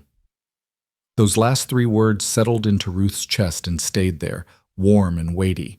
When was the last time someone had said they trusted her? When was the last time she'd been given responsibility, agency, the freedom to use her skills for something beyond simply surviving? She couldn't remember. By the 3rd week, Ruth had transformed not just the house but her own sense of self. She was still pregnant, still unmarried, still facing an uncertain future, but she was also useful, competent, valued. She kept Colton's books, managed his household, and even started suggesting improvements to his business operations. "You should advertise," she said one evening, sketching out ideas on scrap paper. "Real advertisements, not just word of mouth. The Carson City newspaper reaches ranchers all through the territory. A quarter-page ad would cost maybe $20, but if it brought you even 2 additional sales, it would pay for itself." Colton studied her sketch. She'd drawn a simple but effective layout, emphasizing the quality and reliability of his horses. "You have an eye for this. My father owned a textile business. I watched him market his products for years." She set down her pencil. "I never thought those observations would be useful, but apparently they were paying attention even when I didn't realize it. Your father was a fool for sending you away." The words, so blunt and certain, made Ruth look up sharply.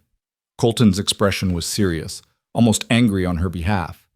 "He did what he thought was right," she said, though the defense was automatic rather than heartfelt.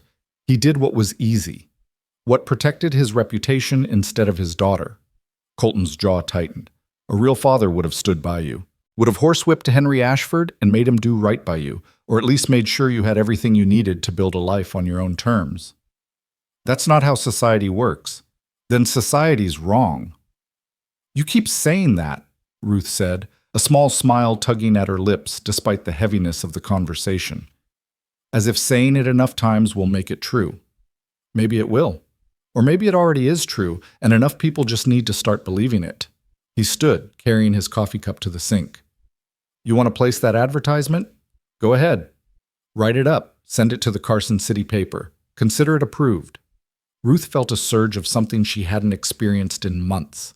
Excitement about the future, anticipation of building something rather than just enduring each day. "Really? Really? You've got good instincts, Ruth. I'd be stupid not to listen to them." That night, lying in her small room with her hands resting on her belly, Ruth felt the baby kick with unusual vigor, as if celebrating this small victory alongside her.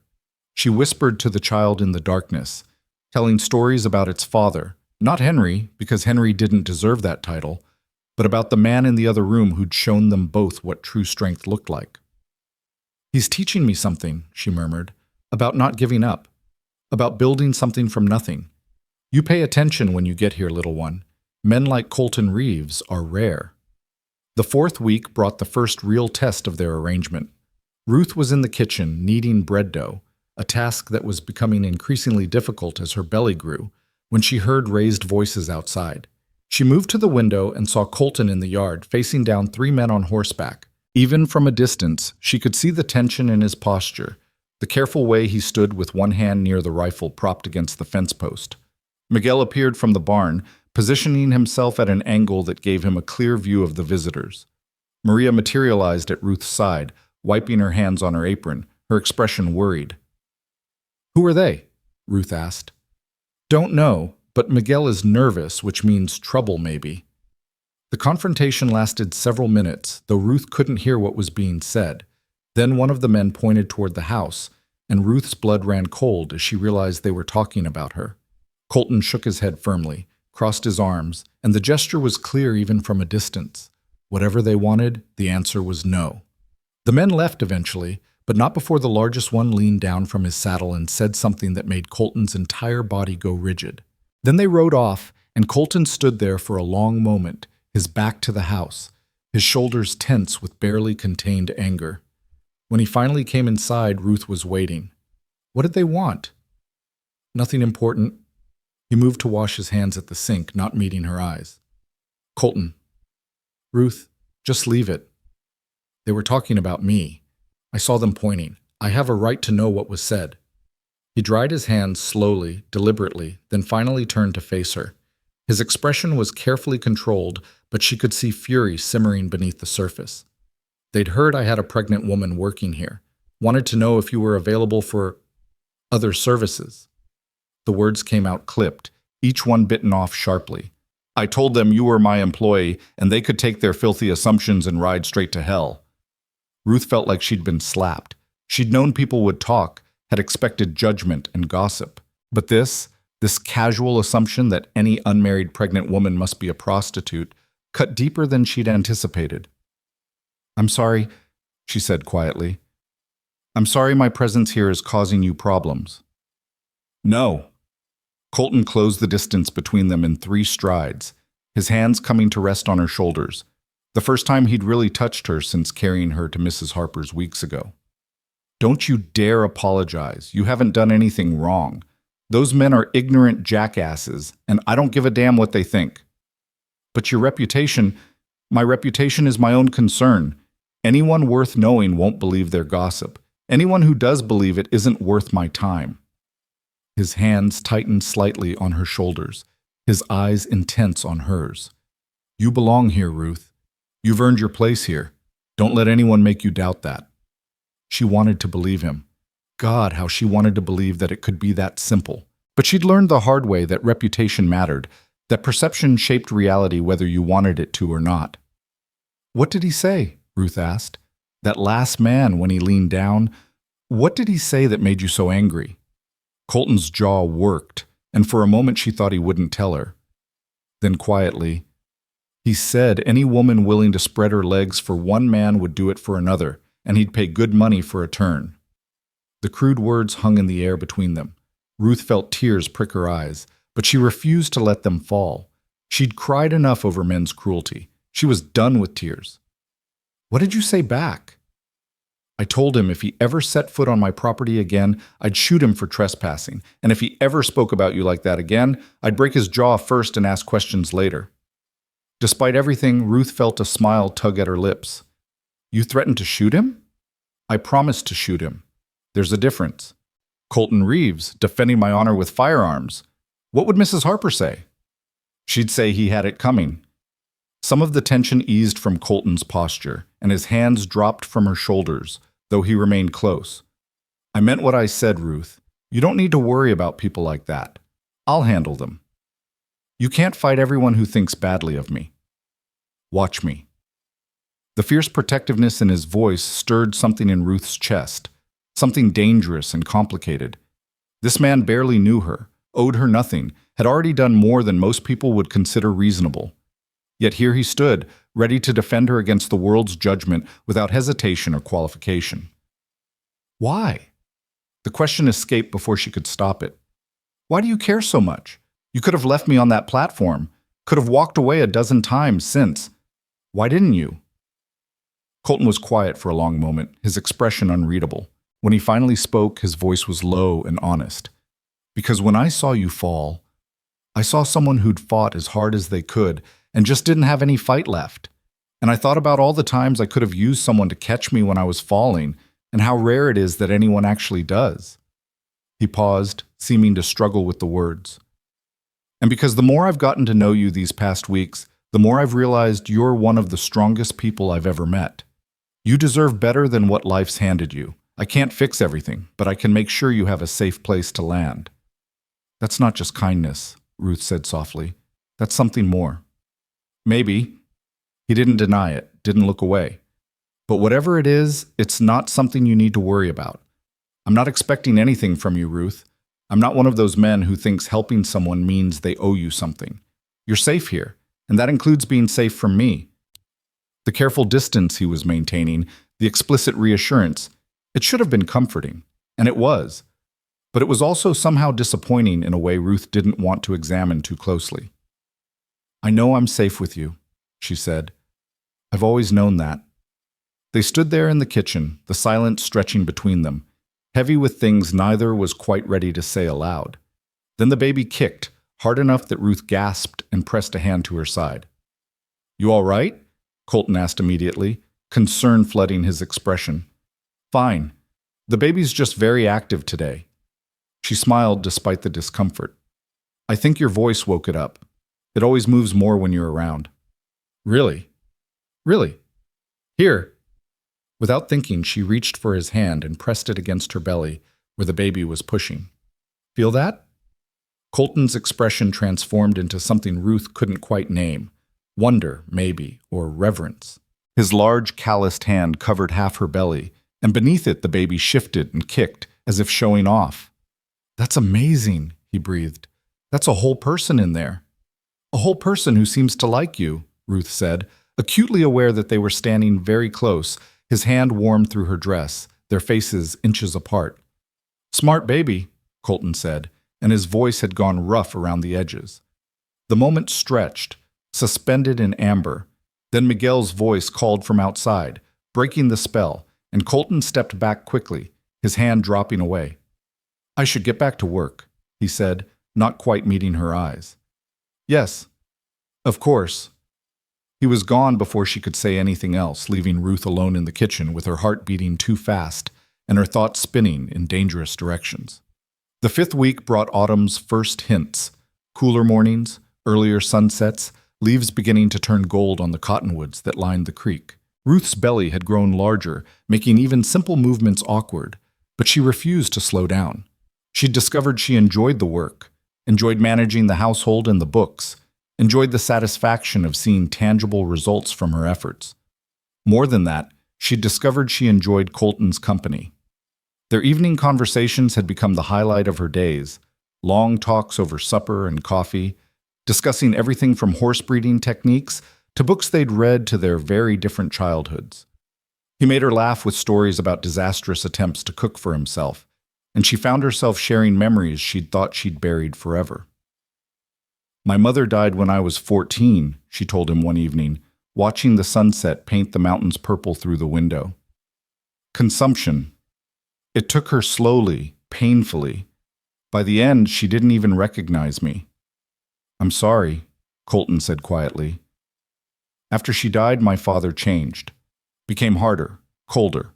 Threw himself into his business and expected me to run the household like I was 30 instead of 14. I tried so hard to be perfect, to be what he needed, to make him proud." She traced the rim of her coffee cup with one finger. "And then Henry happened, and I failed the one test that apparently mattered more than all the others. Wasn't smart enough to keep my virtue until marriage." "That's not failure," Colton said, his voice tight with suppressed anger. "That's being human, making a mistake, trusting the wrong person. Your father should have understood that." "Should have, but didn't." Ruth looked at him then, this man who'd somehow become her closest friend in a matter of weeks. "Do you ever wonder if we're shaped more by the people who fail us than by the ones who love us?" "Every day," Colton admitted. "My father loved me, but he was so broken by losing my mother that half the time he forgot I existed. I raised myself more than he raised me. Learned early that if I wanted something, I had to get it myself. If I needed help, I had to figure it out alone." "That sounds lonely." "It was. Is." He smiled, but there was sadness in it. "That's probably why I'm so bad at accepting help from Miguel and Maria. Why I let this house fall apart instead of asking someone to help me manage it. I'm not used to depending on people. And now you've got me here, reorganizing your entire life." Ruth smiled. "How's that working out for you?" "Better than I expected," Colton said, and the way he looked at her made her breath catch. "Turns out having someone to talk to, someone to share meals with, someone who actually cares if I eat vegetables, it's nice, really nice. Just nice? More than nice." The admission hung between them, weighted with meaning. "Ruth, I need to tell you something." Her heart stuttered. "What?" He seemed to struggle with the words, opening his mouth twice before anything came out. "I know the arrangement was supposed to be temporary, just until the baby comes.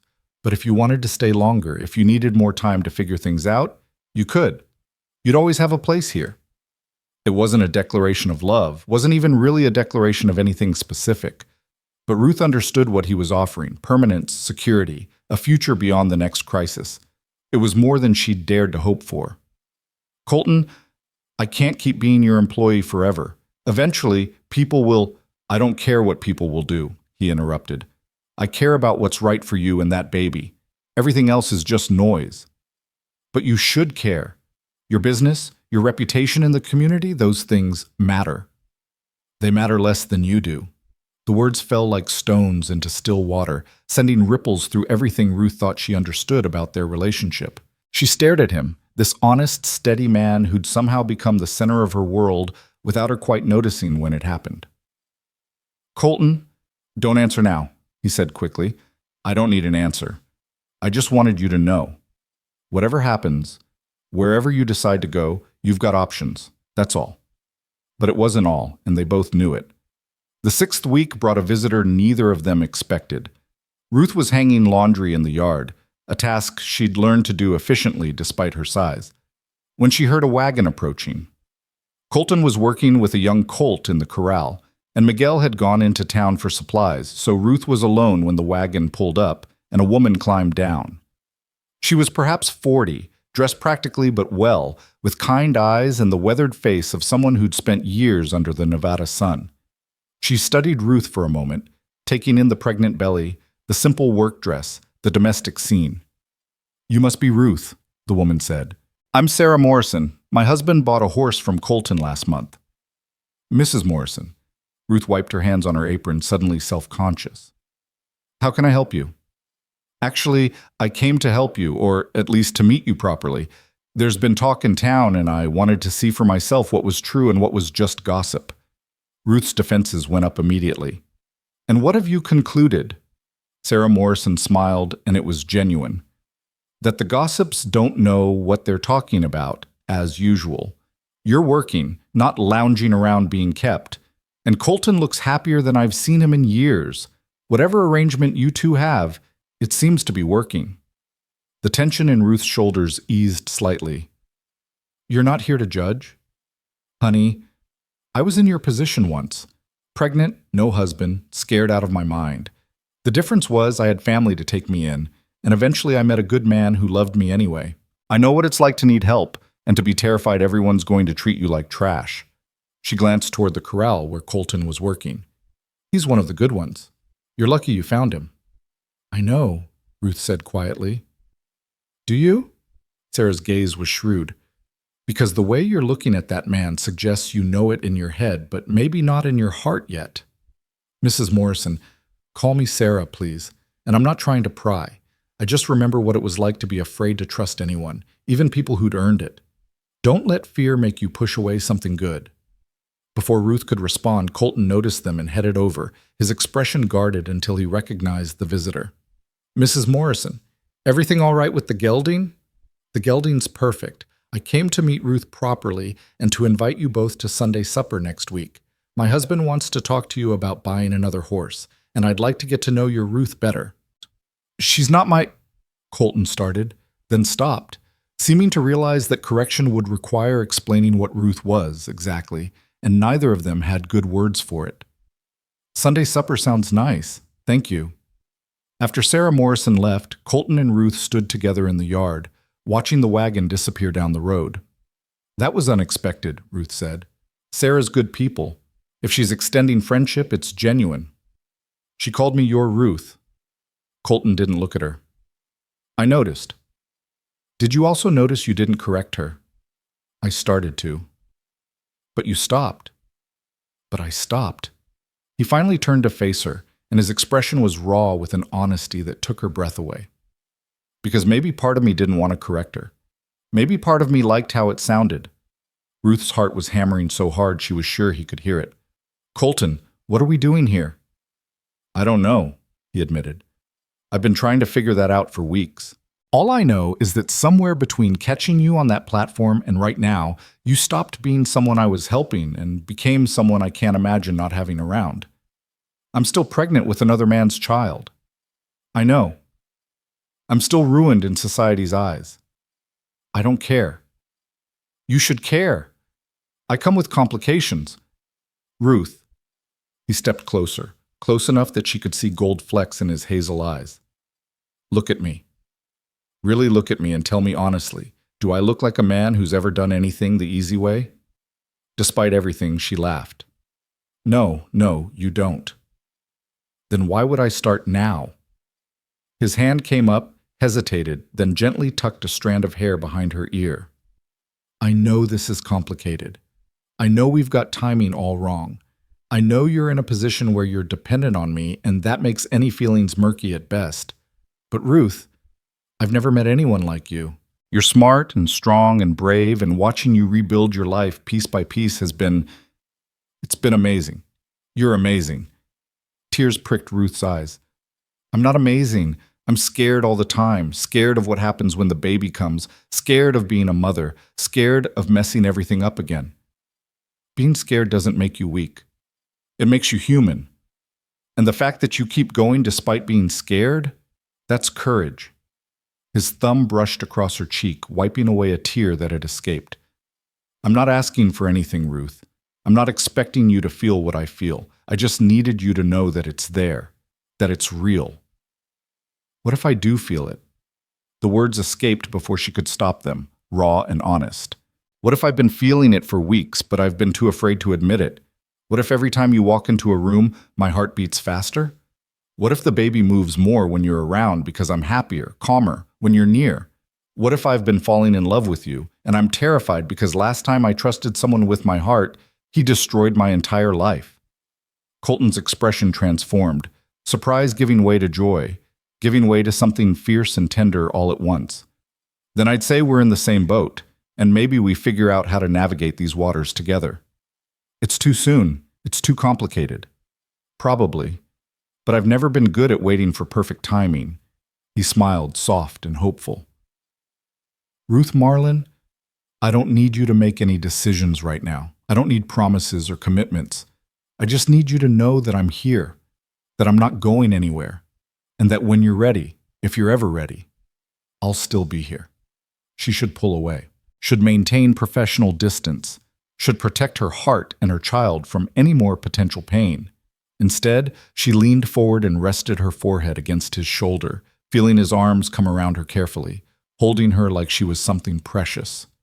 They stood there in the yard, the autumn sun warm on their backs, the sound of horses and wind, and their own breathing the only music they needed.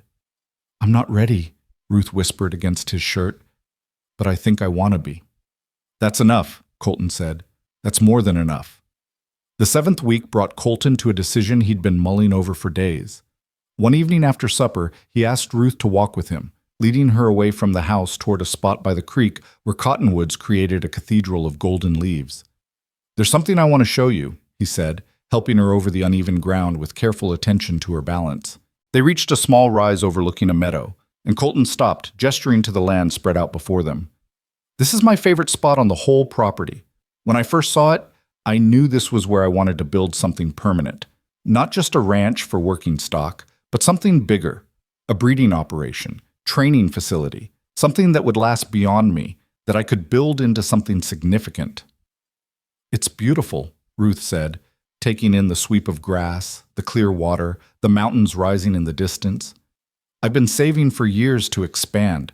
Got about half what I'd need to build proper stables, hire more hands, buy breeding stock that would really establish my reputation. He paused, then pulled an envelope from his pocket. This came yesterday. It's an offer to buy 2 of my best horses, more money than I've ever made on a single sale. Colton, that's wonderful. It's enough to start the expansion, to begin building everything I've planned. He turned to face her fully. Or it's enough to buy a piece of land closer to town, build a house on it, set up a proper household where a woman and baby could live comfortably and respectably without any gossip or judgment. Ruth's breath caught. What are you saying? I'm saying I have a choice to make. Keep building my dream or help you build yours. And Ruth, the thing is, I've realized something these past weeks. Those horses, that expansion, all those plans I had, they were dreams for a man who was alone, who didn't have anything else to work toward. But now I've got you and that baby to think about, and those old dreams don't seem as important as they used to. No. The word came out sharp, almost harsh. No, Colton, you can't give up your dreams for me. I won't let you. It's not giving up. It's choosing something better. It's sacrificing what you've worked for your entire adult life because you feel responsible for me. That's not fair to you, and it's not what I want. Ruth's hands clenched at her sides. I didn't come here to ruin your life. I came here to rebuild mine. And I can't do that by watching you give up everything you've worked for. Then what do we do? Colton's voice was raw with frustration. Because in about 6 weeks, you're going to have a baby. And despite what I said about not caring what people think, I do care about you and that child having a decent life. A life where you're not gossiped about, where the baby doesn't grow up hearing whispers about its mother. I don't know, Ruth admitted. But Colton, please don't give up your expansion for me. Please. If you do that, I'll spend the rest of my life knowing I cost you your dreams. I couldn't bear it. They stood there in the golden light of late afternoon, the creek murmuring behind them, both of them wanting to solve a problem that had no easy solution. Finally, Colton spoke. What if there was a way to have both? Your respectability and my expansion. How? He took a deep breath, and when he spoke, the words came out careful and measured, like he'd been rehearsing them. What if we got married? The world seemed to stop. Ruth stared at him, certain she'd misheard. What? Marry me. Not because you owe me anything, not out of obligation, but because it solves things. You'd have a name, legal protection, a secure home. The baby would have a father's name on the birth certificate, and I'd have you, which is what I want anyway. We'd have time to let the relationship develop naturally, no pressure, but you'd be safe, and I'd get to keep building my ranch, and maybe it could work. Colton, Ruth struggled to find words. That's insane. You can't just marry someone to solve practical problems. Why not? People have been doing it for thousands of years. Arranged marriages, marriages of convenience. Some of them turn into real love stories. We've already got friendship and attraction. That's more than a lot of couples start with. But you deserve better than a marriage of convenience. You deserve someone who loves you completely, without complications, without baggage. I deserve to make my own choices about my life, Colton interrupted.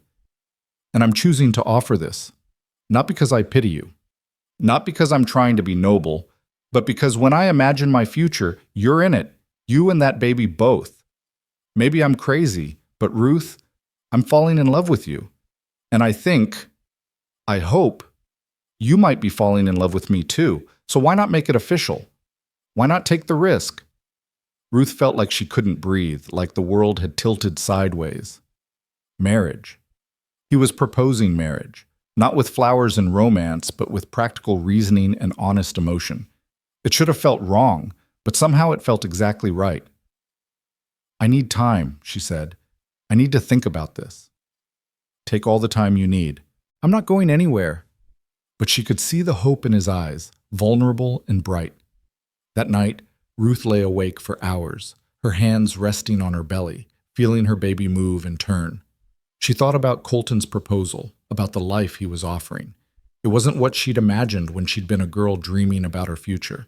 But then nothing in her life had turned out the way she'd imagined. Maybe that was okay. Maybe the life you built from broken pieces could be stronger than the one you'd planned for. Maybe love that grew slowly from friendship and respect was more lasting than the passion that burned bright and fast. She thought about Colton, his steady presence, his quiet strength, the way he made her feel safe and valued and seen. She thought about the way he'd never once made her feel ashamed, never treated her like she was less than whole. She thought about how he made her laugh, how he listened when she talked, how he'd catch her eye across the dinner table and smile like they were sharing a secret. Was that love? Or was it just gratitude and circumstance and wishful thinking? She didn't know. But as her baby kicked against her ribs and the stars wheeled slowly overhead, Ruth admitted something to herself that she'd been avoiding for weeks. She wanted this. Wanted him. Wanted the life he was offering with a fierceness that terrified her. The only question was whether she was brave enough to reach out and take it. Ung Jioi Theo Fan Sao. Louis Traloy Tramuk Tin Yun Kum Ye Sang document. 3 days passed before Ruth gave Colton her answer. 3 days during which they moved around each other with careful courtesy, both hyper-aware of the question hanging between them, like morning mist that wouldn't burn away. Colton gave her space, didn't push, went about his work with the same steady focus he always had. But Ruth caught him watching her sometimes when he thought she wasn't looking, his expression hopeful and fearful in equal measure. On the 4th morning, Ruth woke before dawn with a clarity she hadn't felt in months. She dressed carefully, braided her hair, and made coffee with hands that were steadier than she'd expected.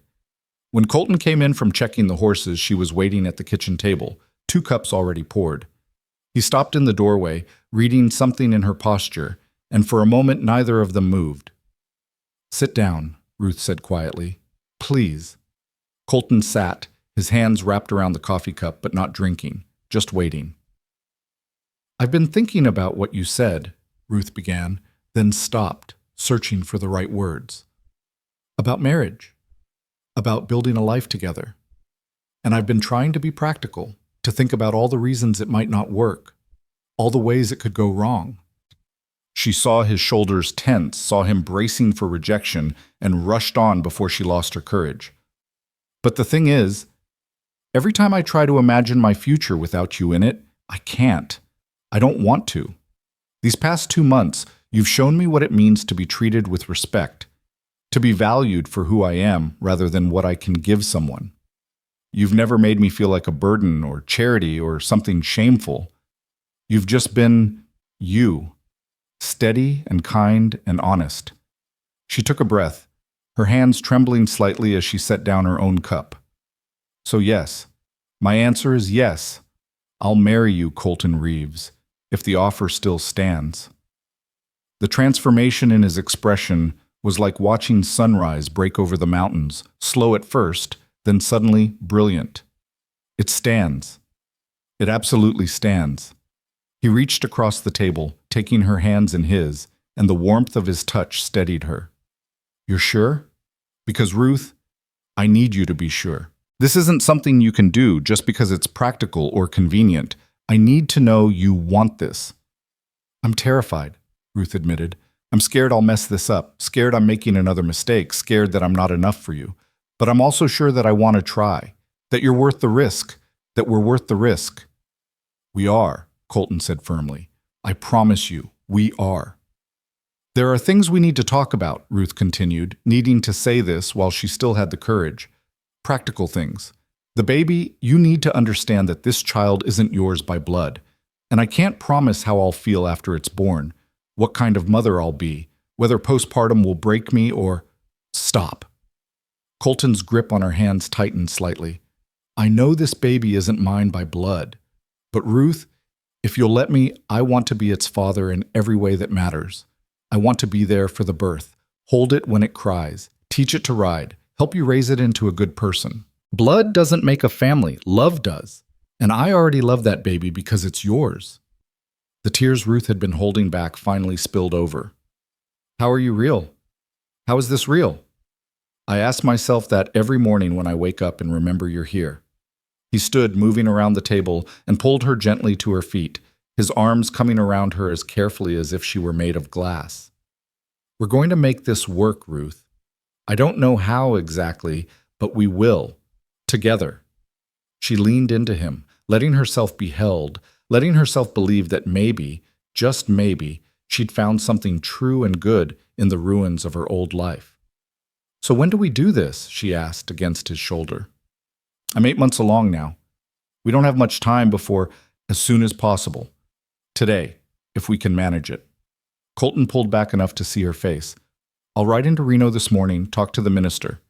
We can do it simply, just us and Miguel and Maria as witnesses. Nothing fancy, but legal and binding.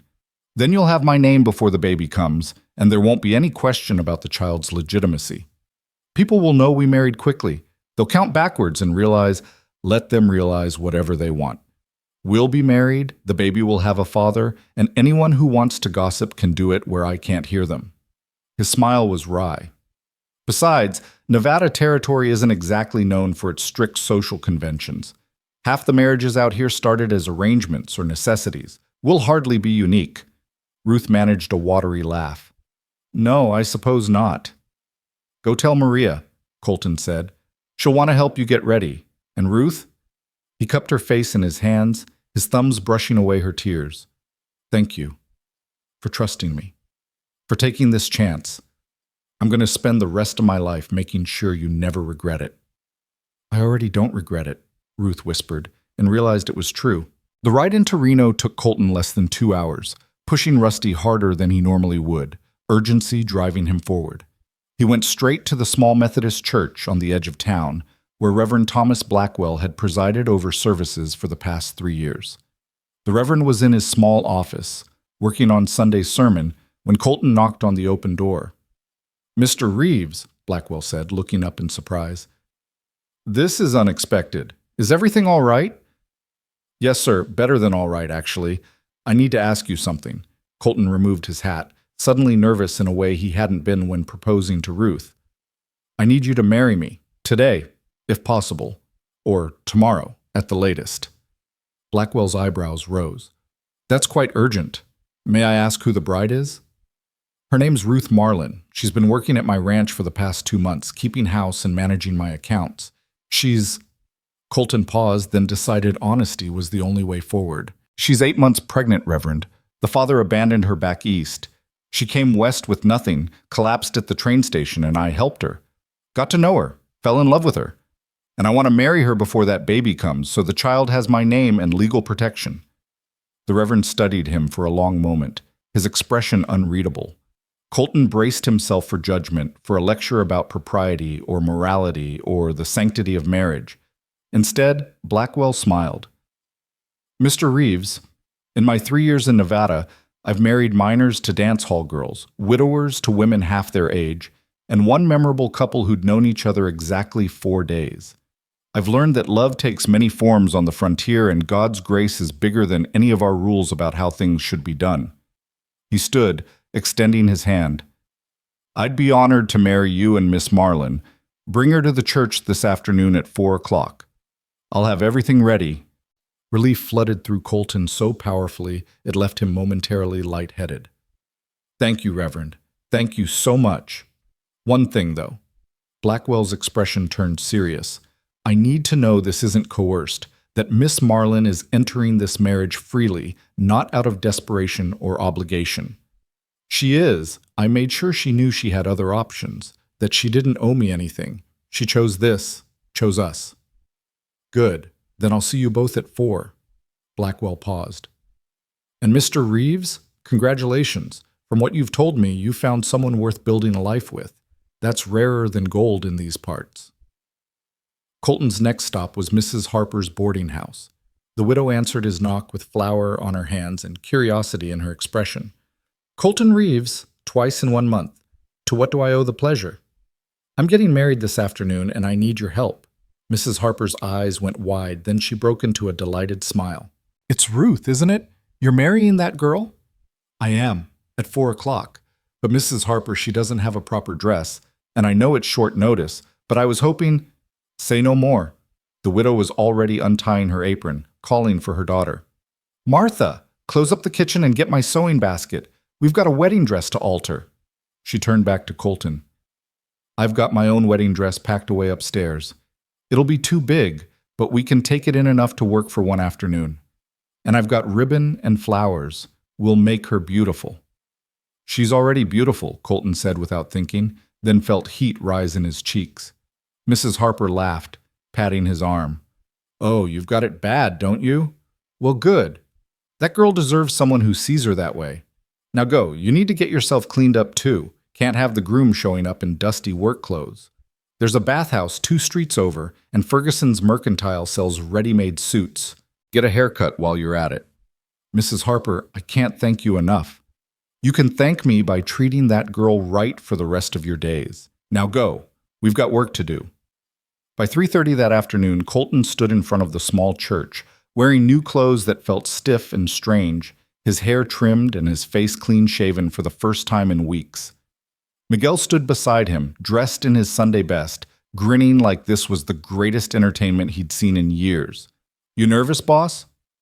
Terrified, Colton admitted. Good. A man should be a little scared on his wedding day. Means he understands what he's promising. Miguel clapped him on the shoulder. But you're doing the right thing. That Ruth, she's good for you. Makes you smile more. She does, Colton agreed, then stopped talking because a wagon was pulling up, and Mrs. Harper was climbing down, and then she was helping someone else down, and Colton forgot how to breathe. Ruth looked like something from a dream. The white dress Mrs. Harper had altered fit her perfectly, somehow making her pregnancy look graceful rather than awkward. Her dark hair had been arranged with small white flowers woven through it, and she carried a simple bouquet of late-blooming wildflowers.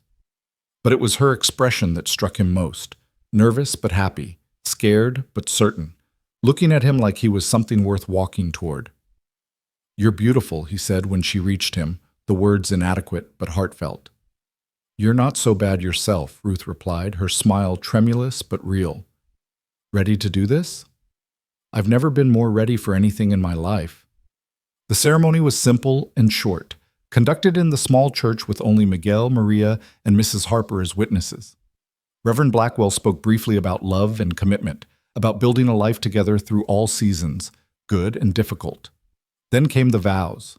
Colton Reeves, do you take this woman to be your lawfully wedded wife, to have and to hold from this day forward, for better or worse, for richer or poorer, in sickness and in health, to love and to cherish, till death do you part? I do.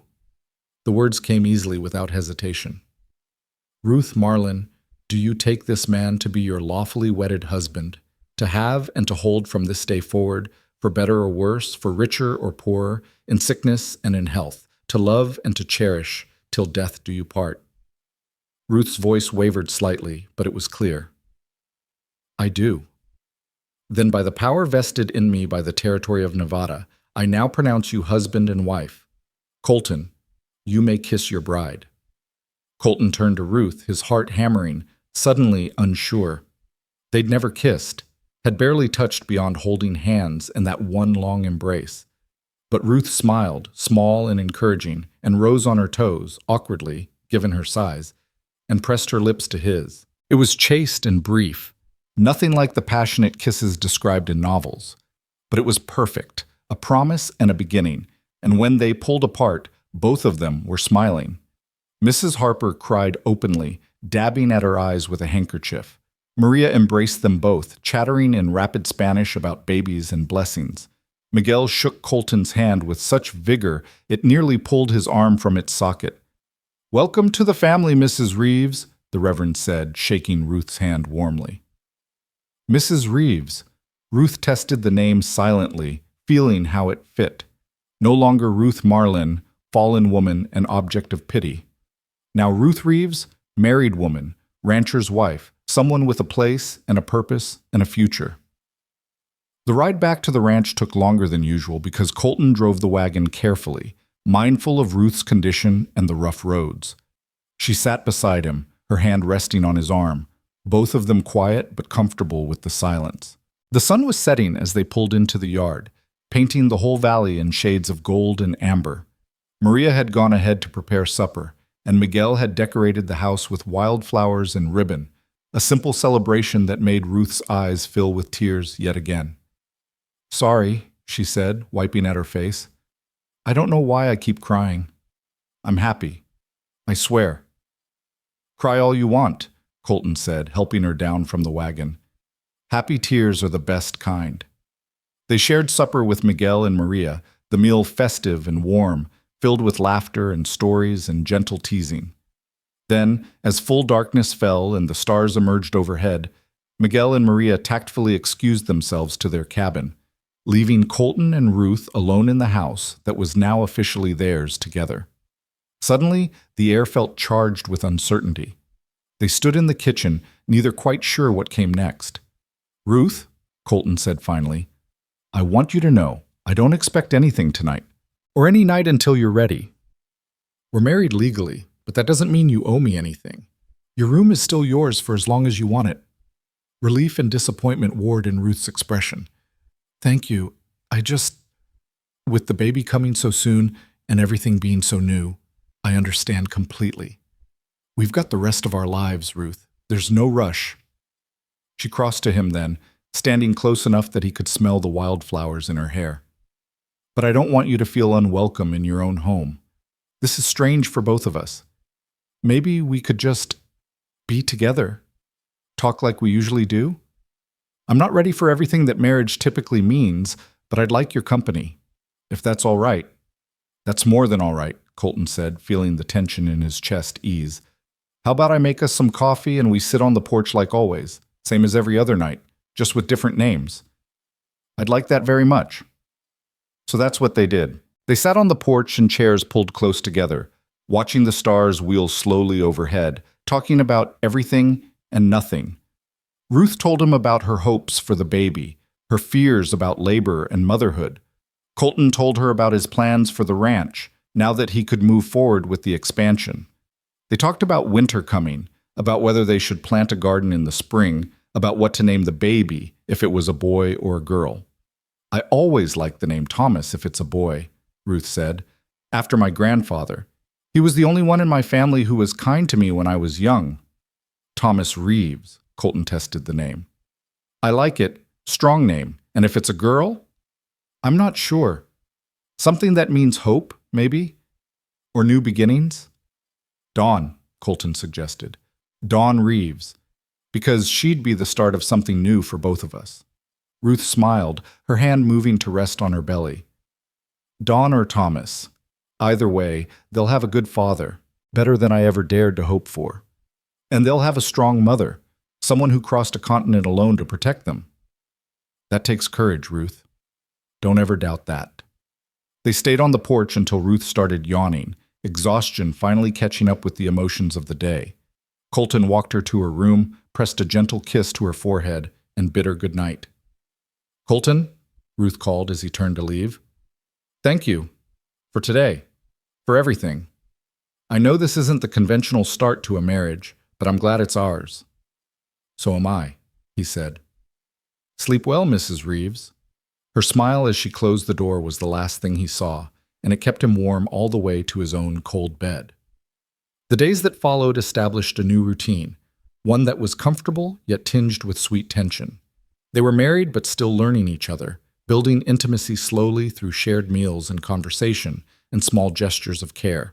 Colton took on more of the heavy household tasks without being asked, not wanting Ruth to strain herself. Ruth managed everything else with quiet competence, creating a home rather than just a house. 2 weeks into their marriage, Ruth woke Colton in the middle of the night, standing beside his bed with her hand pressed to her lower back. Something's wrong, she said, her voice tight with pain. Colton was out of bed instantly, lighting a lamp, his hand steady despite the sudden spike of fear. The baby?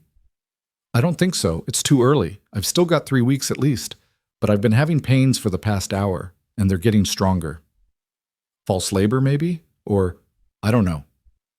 Ruth's face was pale in the lamplight. Colton, I'm scared. I know, but we'll figure this out.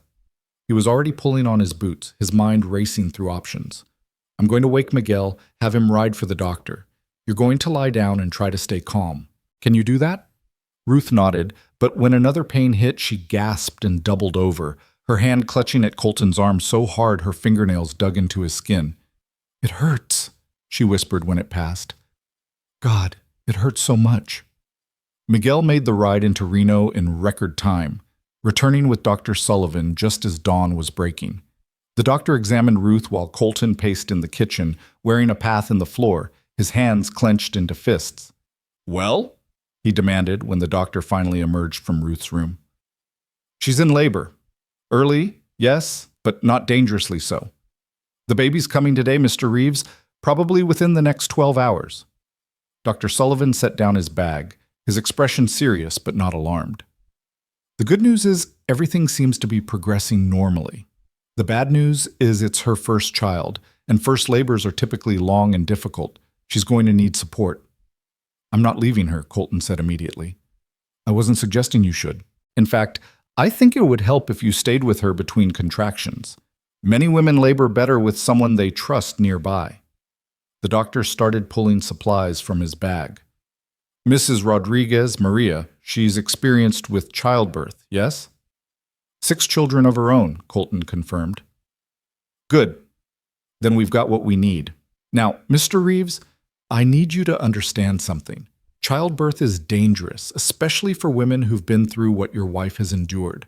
Malnutrition, stress, traveling while pregnant, all of it puts strain on the body. I'm going to do everything I can, but you need to prepare yourself for the possibility that things might not go perfectly. The floor seemed to tilt beneath Colton's feet. What are you saying? I'm saying have faith, but also be realistic. I won't lie to you. There are risks, for Ruth and the baby both. Dr. Sullivan's expression was kind but firm.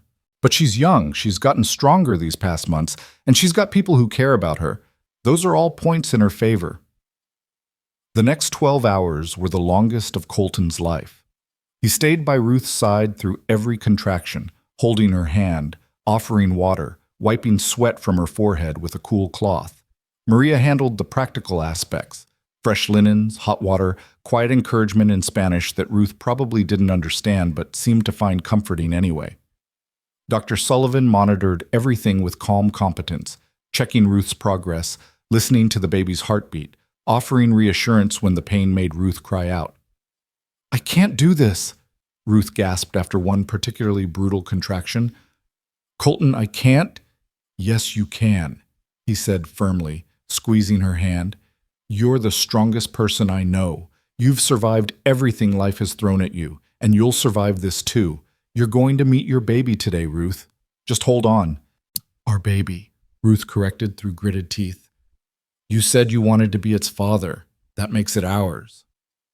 The simple statement, delivered in the midst of agony, struck Colton with the force of a physical blow. "Our baby," he agreed, his voice rough with emotion. "And it's going to be beautiful and strong, just like its mother." The hours crawled by. Morning turned to afternoon, afternoon to evening. The September sun painted long shadows across the bedroom floor. Ruth grew exhausted, her face drawn and pale, her strength visibly flagging. "I don't think I can keep doing this," she whispered during a brief respite. "I'm so tired, Colton." "I know, but you're almost there. Dr. Sullivan says the baby's close. Just a little longer, love. Just hold on a little longer." He hadn't meant to call her love, but the endearment slipped out naturally, and Ruth's eyes filled with tears. "Stay with me," she said. "Whatever happens, don't leave. I'm not going anywhere, I promise." As the sun finally touched the horizon, painting the room in shades of amber and rose, Dr. Sullivan announced that it was time to push. Maria positioned herself at Ruth's shoulders, supporting her. Colton stayed at her side, one arm around her, letting her grip his hand so hard he felt bones grind together. "You can do this," he murmured against her hair. "Just a little more." "You're so close." Ruth pushed with every ounce of strength she had left, her cries filling the small room. Once, twice, 3 times, and then suddenly there was a different sound, high and piercing and utterly perfect. A baby's cry. "It's a boy," Dr. Sullivan announced, his voice warm with relief and satisfaction. "A healthy boy with good lungs. Congratulations, Mr. and Mrs. Reeves." Ruth collapsed back against the pillows, tears streaming down her face, laughing and sobbing at the same time. Maria quickly cleaned the infant while the doctor finished with Ruth, and then suddenly Colton was being handed a tiny, squirming bundle wrapped in a clean cloth. He stared down at the baby in his arms, impossibly small, red-faced and screaming, absolutely perfect. The child had a shock of dark hair and was waving tiny fists in indignation at being born. "Hello, Thomas," Colton whispered, and the baby's eyes opened, dark and unfocused, but somehow seeming to look right at him. "Welcome to the world, son." "Let me see him," Ruth said weakly, reaching out. "Please, let me hold him." Colton carefully transferred the baby to Ruth's arms, watching as her expression transformed into something transcendent, exhaustion and pain giving way to pure love. She cradled the infant against her chest, her fingers gently tracing his tiny features. "He's perfect," she breathed. "Oh, Colton, he's absolutely perfect." "He is," Colton agreed, sitting on the edge of the bed, his arm around Ruth's shoulders, looking down at the child they would raise together. "You did it, Ruth. You brought him safely into the world." "We did it," Ruth corrected, leaning into Colton's strength. "I couldn't have done this without you." Dr. Sullivan cleaned up his instruments, gave final instructions for Ruth's care and recovery, and departed with the satisfaction of a job well done. Maria brought soup and bread, coaxing Ruth into eating a few bites despite her exhaustion. Miguel appeared briefly at the door, grinning broadly, offering congratulations in rapid Spanish before retreating to give them privacy. As night fell fully and the house grew quiet, Colton found himself alone with Ruth and the baby. Ruth had finally fallen into an exhausted sleep. Thomas nestled in the crook of her arm, both of them peaceful and safe. Colton sat in a chair beside the bed, unwilling to leave, watching them both by lamplight. This tiny person who'd entered the world just hours ago, who carried another man's blood but would carry Colton's name. This was his son now. Not by biology, but by choice, by promise, by love. "I'm going to be the best father I know how to be," Colton whispered to the sleeping infant. I'm going to teach you to ride and work hard and treat people with respect. I'm going to make sure you know your mother is the bravest person either of us will ever meet. And I'm going to love you, Thomas, with everything I have. You're mine now, mine and hers, and we're going to be a family." As if in response, the baby made a small sound, one tiny hand flexing open and closed. Colton reached out, letting the child's fingers wrap around one of his own, marveling at how something so small could hold on so tightly. Ruth stirred slightly in her sleep, and her free hand moved until it found Colton's, their fingers intertwining. And there they stayed as the night deepened, husband, wife, and newborn son, bound together by circumstances that had started with a fall on a train platform and led to this moment of perfect, hard-won grace. The days that followed were a blur of new parenthood, sleepless nights, and crying babies, and the constant worry that they were doing everything wrong. Thomas proved to have strong lungs and stronger opinions about when he wanted to eat, which was apparently constantly. Ruth recovered slowly but steadily, and Colton discovered reserves of patience he hadn't known he possessed. Maria was invaluable, teaching them both the basics of infant care with the wisdom of someone who'd raised 6 children. She showed Ruth how to swaddle Thomas so he'd sleep longer, showed Colton how to hold the baby properly during those long nights when Ruth needed rest and Thomas needed rocking. "You're a natural," Maria told Colton one evening, watching him pace the kitchen with Thomas against his shoulder, the baby finally settling after an hour of fussing. "That boy knows you're his papa. He trusts you." "I'm not his—" Colton started, then stopped. Because he was, wasn't he? In every way that mattered, he was this child's father. "Yeah," he said instead. "I guess he does." 2 weeks after the birth, as October arrived with its crisp mornings and golden afternoons, Ruth finally felt strong enough to venture outside. Colton helped her out to the porch, settling her in a chair with Thomas in her arms, wrapping them both in a warm quilt against the autumn chill. "It's beautiful," Ruth said, looking out at the valley bathed in afternoon light. "I'd forgotten how beautiful everything is." "You've been a little busy," Colton said with a smile, sitting beside her. "A little." Ruth looked down at Thomas, who was sleeping peacefully, his tiny face relaxed and content. "Colton, I need to tell you something." The serious tone made Colton's heart clench. "What is it?" "I'm happy." Ruth looked up at him, and her eyes were bright with tears, but also with joy. "I know that probably seems obvious, but I need you to hear it. I'm happy. For the first time in over a year, I'm genuinely, deeply happy. And it's because of you." "Ruth, no, let me finish. When I got on that train in Philadelphia, I was running away from shame and toward nothing. I had no plan, no real hope. I was just surviving. But you gave me more than survival. You gave me a home and purpose and dignity. You gave me yourself without conditions or expectations. And now we have Thomas. And I look at him, and I see this perfect little person who's going to grow up knowing what real love looks like. Because his father," her voice caught on the word, "his father chose him. Chose us both." Colton felt his own eyes burning. "I didn't choose you because I'm noble or selfless. I chose you because I couldn't imagine doing anything else. Because from the moment I caught you falling, something in me knew you were important, that you mattered, and every day since has only proven it more." "I love you," Ruth said simply. "I know we did everything backwards, married before courting, had a baby before building a life. But Colton, I love you, and I need you to know that." "I love you too," Colton said, the words feeling both massive and simple at once. "I have for weeks, but I didn't want to push. Didn't want you to feel obligated to say it back." "I'm not saying it because I feel obligated. I'm saying it because it's true." Ruth shifted Thomas carefully, freeing one hand to reach for Colton's. "We're going to be all right, aren't we? The 3 of us?" "We're going to be more than all right," Colton promised, bringing her hand to his lips. "We're going to build something beautiful, something lasting, something worth all the hard road it took to get here." Thomas chose that moment to wake up, his face scrunching in preparation for a cry. But Colton quickly took him from Ruth's arms, standing and swaying gently, and the baby settled, looking up at him with those dark, serious eyes. "See?" Ruth said, watching them with a smile. "He knows his papa." And in that moment, bathed in golden October light, Colton Reeves looked at his wife and son and realized that everything he'd gone through, all the loneliness and hard work and building a life from nothing, had been preparation for this. For them. For family. He'd caught a falling woman on a train platform 8 weeks ago, and in doing so, he'd caught hold of his entire future. "Come here," he said softly to Ruth, and when she stood and came to his side, he wrapped his free arm around her, holding his whole world in that small circle of embrace. "Look at us. Look at what we built." Ruth leaned her head against his shoulder, her hand resting on Thomas's small chest, feeling the rise and fall of his breathing. "We did, didn't we?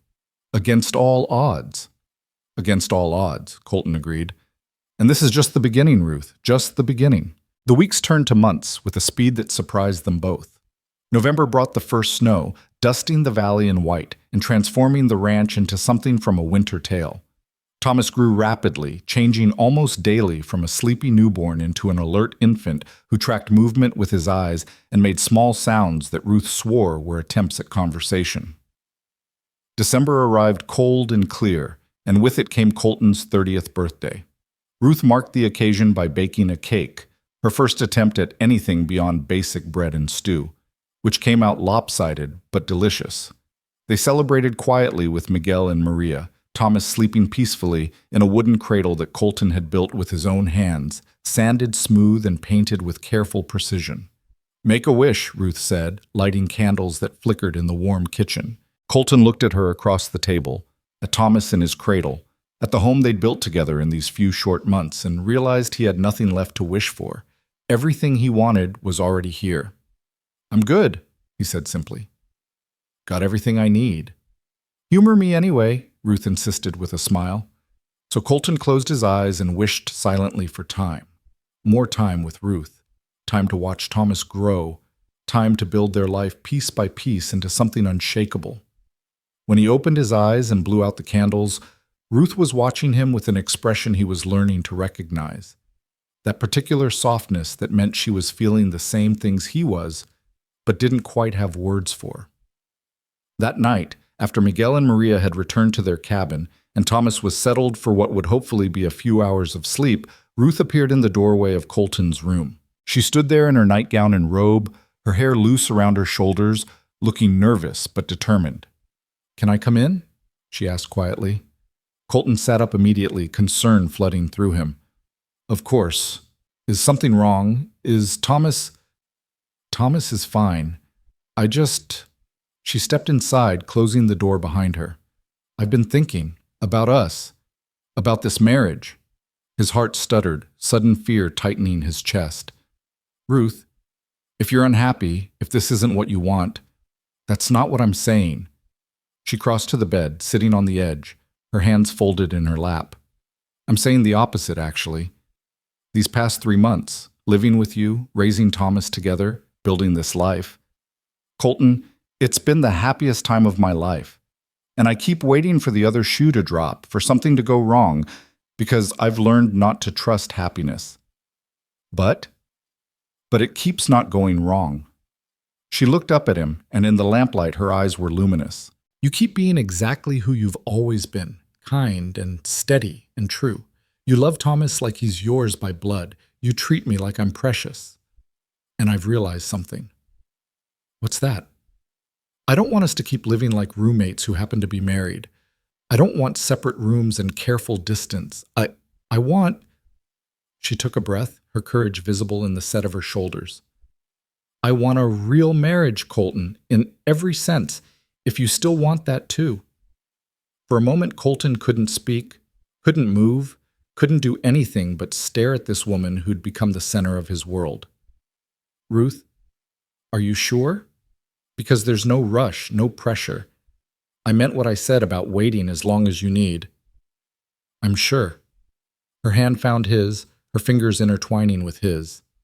"I love you. Not because I'm grateful, not because you saved me, but because of who you are. Because you make me laugh. Because you're patient with Thomas even at 3 a.m. when he won't stop crying. Because you look at me like I'm something wonderful even when I'm covered in spit up and haven't slept in days." She smiled, tremulous but real. "I want to be your wife in truth, not just on paper. If you'll have me. Colton pulled her close, his arms coming around her, his face buried in her hair.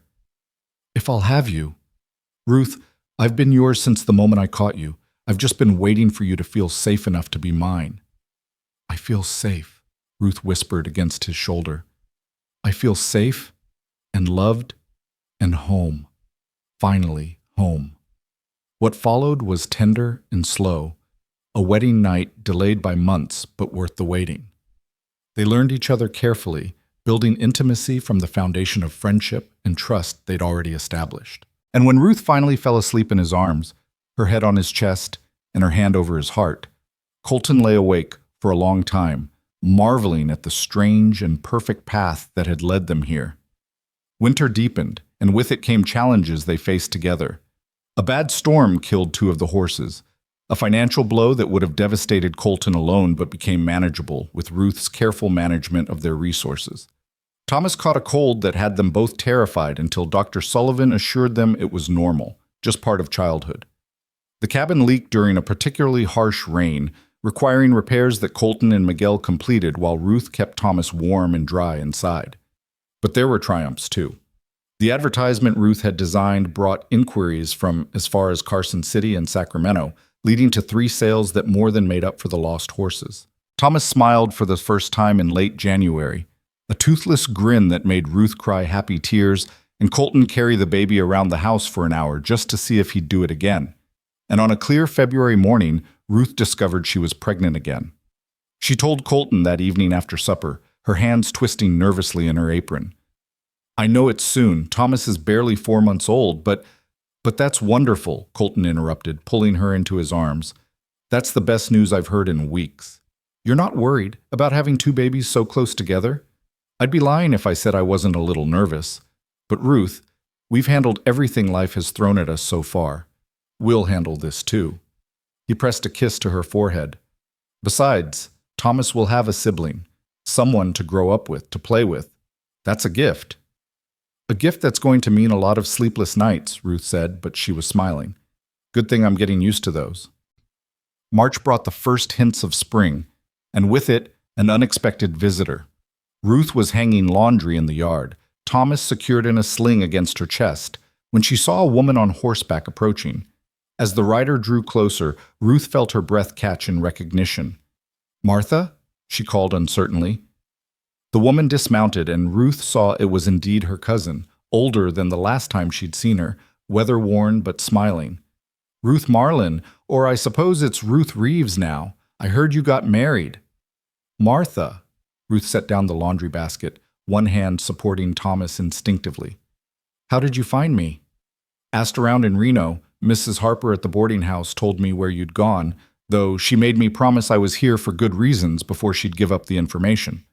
Martha's eyes dropped to Thomas, and her expression softened. This must be the baby. What's his name? Thomas.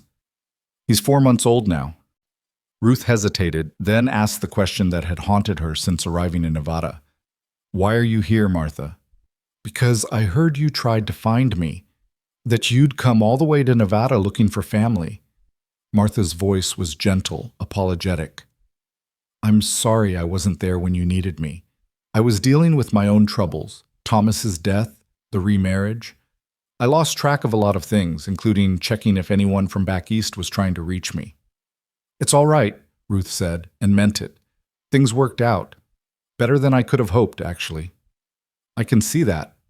Martha glanced at the house, the barn, the signs of a working ranch.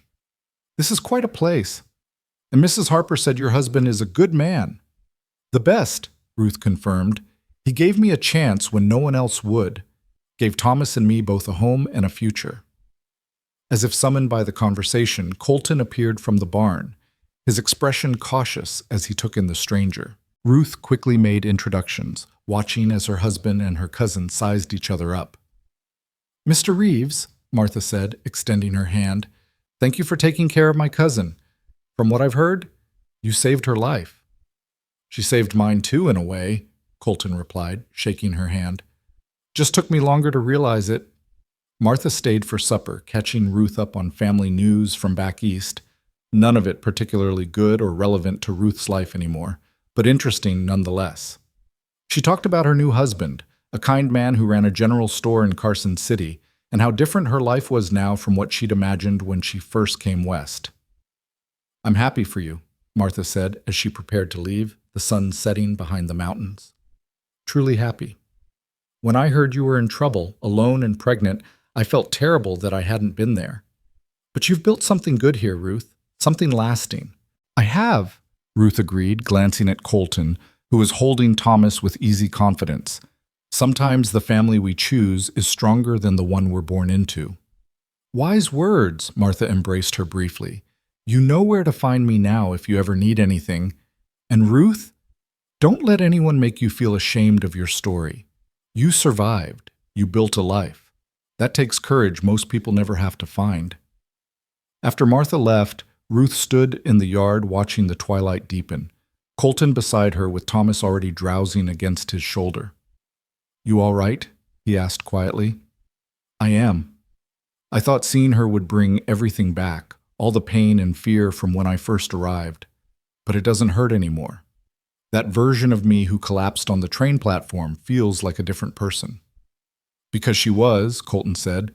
"You're not the same woman you were then. You're stronger now, happier." "Because of you." "Because of us," he corrected. "We built this together, Ruth." Spring arrived in full force, transforming the Brown Valley into rolling green dotted with wildflowers. Ruth's pregnancy progressed without complication, and she glowed with health and happiness. Thomas grew into a cheerful, robust baby who smiled at everyone and laughed at his father's silly faces. The ranch flourished, with more orders for horses than Colton could immediately fill, a waiting list that meant financial security for the first time in his life. On a warm April afternoon, Colton took Ruth to see the piece of land by the creek that he'd shown her months ago, the spot where he'd first told her about his dreams for expansion. "I've been thinking," he said, helping her down from the wagon, careful of her growing belly, "about what I want to build here." "The breeding operation?" Ruth asked, taking in the meadow, the water, the cottonwoods in full leaf. "That, yes. But also something more." He turned to face her fully. "I want to build a house here, a real house, bigger than the one we have now, room for Thomas and the new baby and however many more children we're blessed with, room for a proper office where you can manage the books and correspondence, room for living, not just surviving." Ruth's eyes widened. "Colton, that would cost. I know what it would cost. And we can afford it now, thanks to your management and the business you've brought in. Ruth, I want to build something permanent, something that says we're not just making do, we're making a life, a real, intentional, beautiful life." "When you say children," Ruth said carefully, "plural, how many are you imagining?" Colton grinned. "As many as you're willing to have. I was an only child, and it was lonely. I want our kids to have siblings, family, a house full of noise and chaos and love." "A house full of chaos," Ruth repeated, but she was smiling. "That does sound wonderful. Terrifying, but wonderful." "So you're in favor of building the house?" "I'm in favor of anything that means we're planning a future together." She took his hand, placing it on her belly, where their second child was already making its presence known with small movements. "Build your house, Colton. Build our house. Make it big enough for all those children and all those dreams." They broke ground in May, and the construction became a community project. Miguel recruited his brother and 2 cousins from Silver City. Sarah Morrison's husband sent over a carpenter he knew. Even Mrs. Harper came out from Reno to offer advice on kitchen layouts and storage space. The framework rose through the summer, and by the time Ruth went into labor again in late September, the house was nearly finished. This birth was faster than the first, only 6 hours from first contraction to the moment Dr. Sullivan announced, "It's a girl, a beautiful, healthy girl." Colton held his daughter for the first time with hands that shook slightly, overwhelmed by how tiny and perfect she was. She had Ruth's dark hair and delicate features, and when she opened her eyes, they were the same warm brown as her mother's. "Dawn," Ruth said from the bed, exhausted but radiant. "Like we talked about, Dawn Reeves, our new beginning." "Hello, Dawn," Colton whispered to his daughter. "Your brother's going to be so excited to meet you. He's been practicing being gentle all week." Thomas, now exactly 1 year old, proved to be fascinated by his baby sister. He would sit beside her cradle for long stretches, watching her with solemn attention, occasionally reaching out to carefully pat her tiny hand. And when Dawn cried, Thomas would toddle over to Colton or Ruth, tugging on their clothes and pointing urgently toward his sister, making sure they knew she needed attention. "He's going to be a good big brother," Ruth observed one evening, watching Thomas carefully arrange a blanket over Dawn's cradle. "He learned from the best," Colton said, pulling Ruth close. They stood together in the doorway of the nursery, a whole room dedicated just to the children, something Ruth still marveled at, watching their son care for their daughter. "Do you remember," Ruth said quietly, "when I told you I came west with nothing?" "I remember. I was wrong. I came with one thing, determination to survive, for my baby's sake. And that determination led me to you." She turned in his arms, looking up at him. "You gave me everything, Colton. A home, a family, a future. You gave me hope when I'd forgotten what it felt like." "You gave me just as much," Colton insisted. "I was alone, isolated, building a ranch but not a life. You showed me the difference. You made this place a home instead of just land and buildings." They moved into the new house in October, just as the cottonwoods turned gold again, marking 1 full year since Thomas's birth. The house was everything Colton had promised, spacious but warm, with large windows that let in morning light and a porch that wrapped around 3 sides. Ruth's office had built-in shelves for the growing collection of ledgers and correspondence. The children's rooms were bright and cheerful, and the master bedroom was a sanctuary they'd designed together, a place of peace and privacy at the end of long, busy days. Their first night in the new house, after the children were asleep and the last box was unpacked, Colton and Ruth stood on the porch, watching the stars emerge. "Do you ever think about where we'd be if things had gone differently?" Ruth asked. "If someone else had caught me that day? If I'd managed to make it to the depot on my own?" "Sometimes," Colton admitted. "But not in a wishing it had been different way. More in a grateful for every choice that led here way." He pulled her closer, his arms around her waist, his chin resting on top of her head. "Everything that happened, all the pain and struggle and fear, it brought us to this moment, to this life. I can't regret any of it." "Neither can I," Ruth said. "Not anymore." The years flowed past like water in the creek, steady and sure. Thomas learned to walk, then run, then ride a horse at 3 years old, sitting in front of Colton in the saddle with a grin of pure joy on his face. Dawn grew into a spirited toddler who followed her brother everywhere and demanded to do everything he did. A third child arrived in the spring of 1878, a boy they named James, followed by twin girls, Emma and Lily, in 1880. The house that had seemed so spacious was suddenly full of noise and chaos and laughter. Ruth managed it all with remarkable grace, organizing their growing household while still keeping the ranch's books and managing correspondence that now came from buyers across 3 territories. Colton expanded the breeding operation, his horses becoming known for their quality and temperament, sought after by ranchers and cavalry officers alike. They weathered hard times too, a drought that lasted 2 years, a winter so brutal they lost a quarter of their stock, illness that swept through the household, leaving all 5 children sick and Ruth exhausted from nursing them. But they weathered it together, Colton and Ruth facing each challenge as partners, supporting each other through the difficulties, celebrating the triumphs. On a warm evening in the summer of 1882, 7 years after Ruth had collapsed on that train platform, the family gathered on the porch for supper. Thomas, now 6.5, was telling an elaborate story about a snake he'd seen by the creek. Dawn, 5, interrupted constantly with her own observations. James, 4, focused intently on his food. The twins, 2 years old, made cheerful chaos in their shared high chair. Ruth watched them all with contentment so deep it was almost painful, her hand resting unconsciously on her belly where a 6th child grew, due in the winter. Colton caught her eye across the table and smiled, that special smile he saved just for her, the one that said he knew exactly what she was feeling because he felt it too. "Mama," Thomas said suddenly, interrupting his own story, "tell us about when you and Papa met."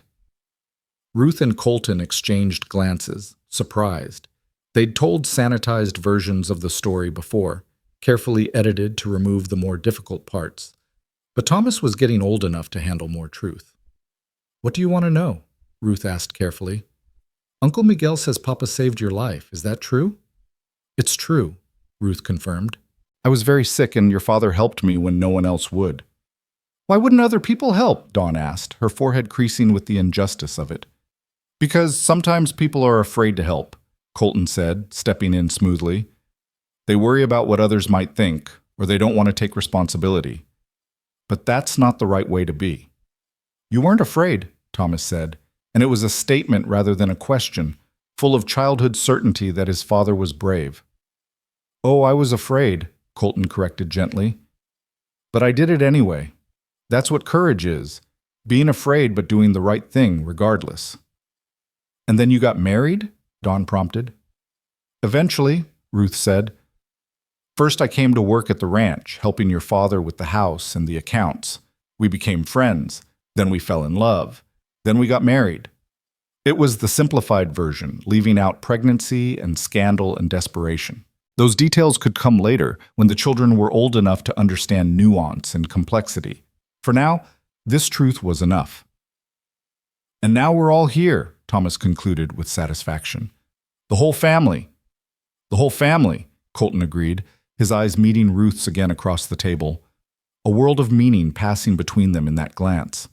After supper, after the children were in bed and the house finally quiet, Colton found Ruth on the porch swing they'd hung 2 summers ago. He sat beside her, setting the swing in gentle motion, their shoulders touching in comfortable silence. 7 years, Ruth said eventually. Sometimes it feels like yesterday that I stepped off that train. Other times it feels like a lifetime ago. Both, Colton said. It's both. Do you ever wonder what your life would have been like if I hadn't come along, if you'd kept building this ranch alone?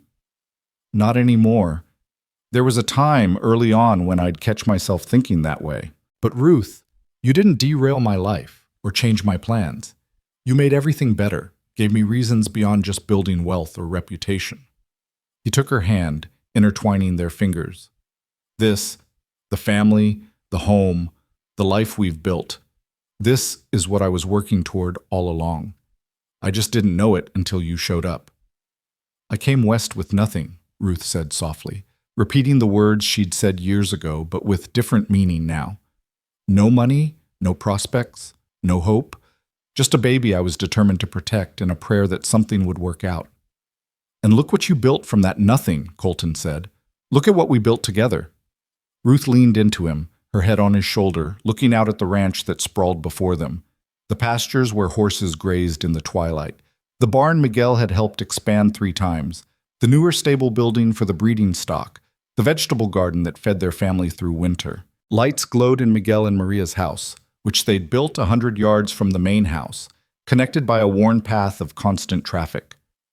In the distance, the mountains stood eternal against the darkening sky, their peaks still catching the last light.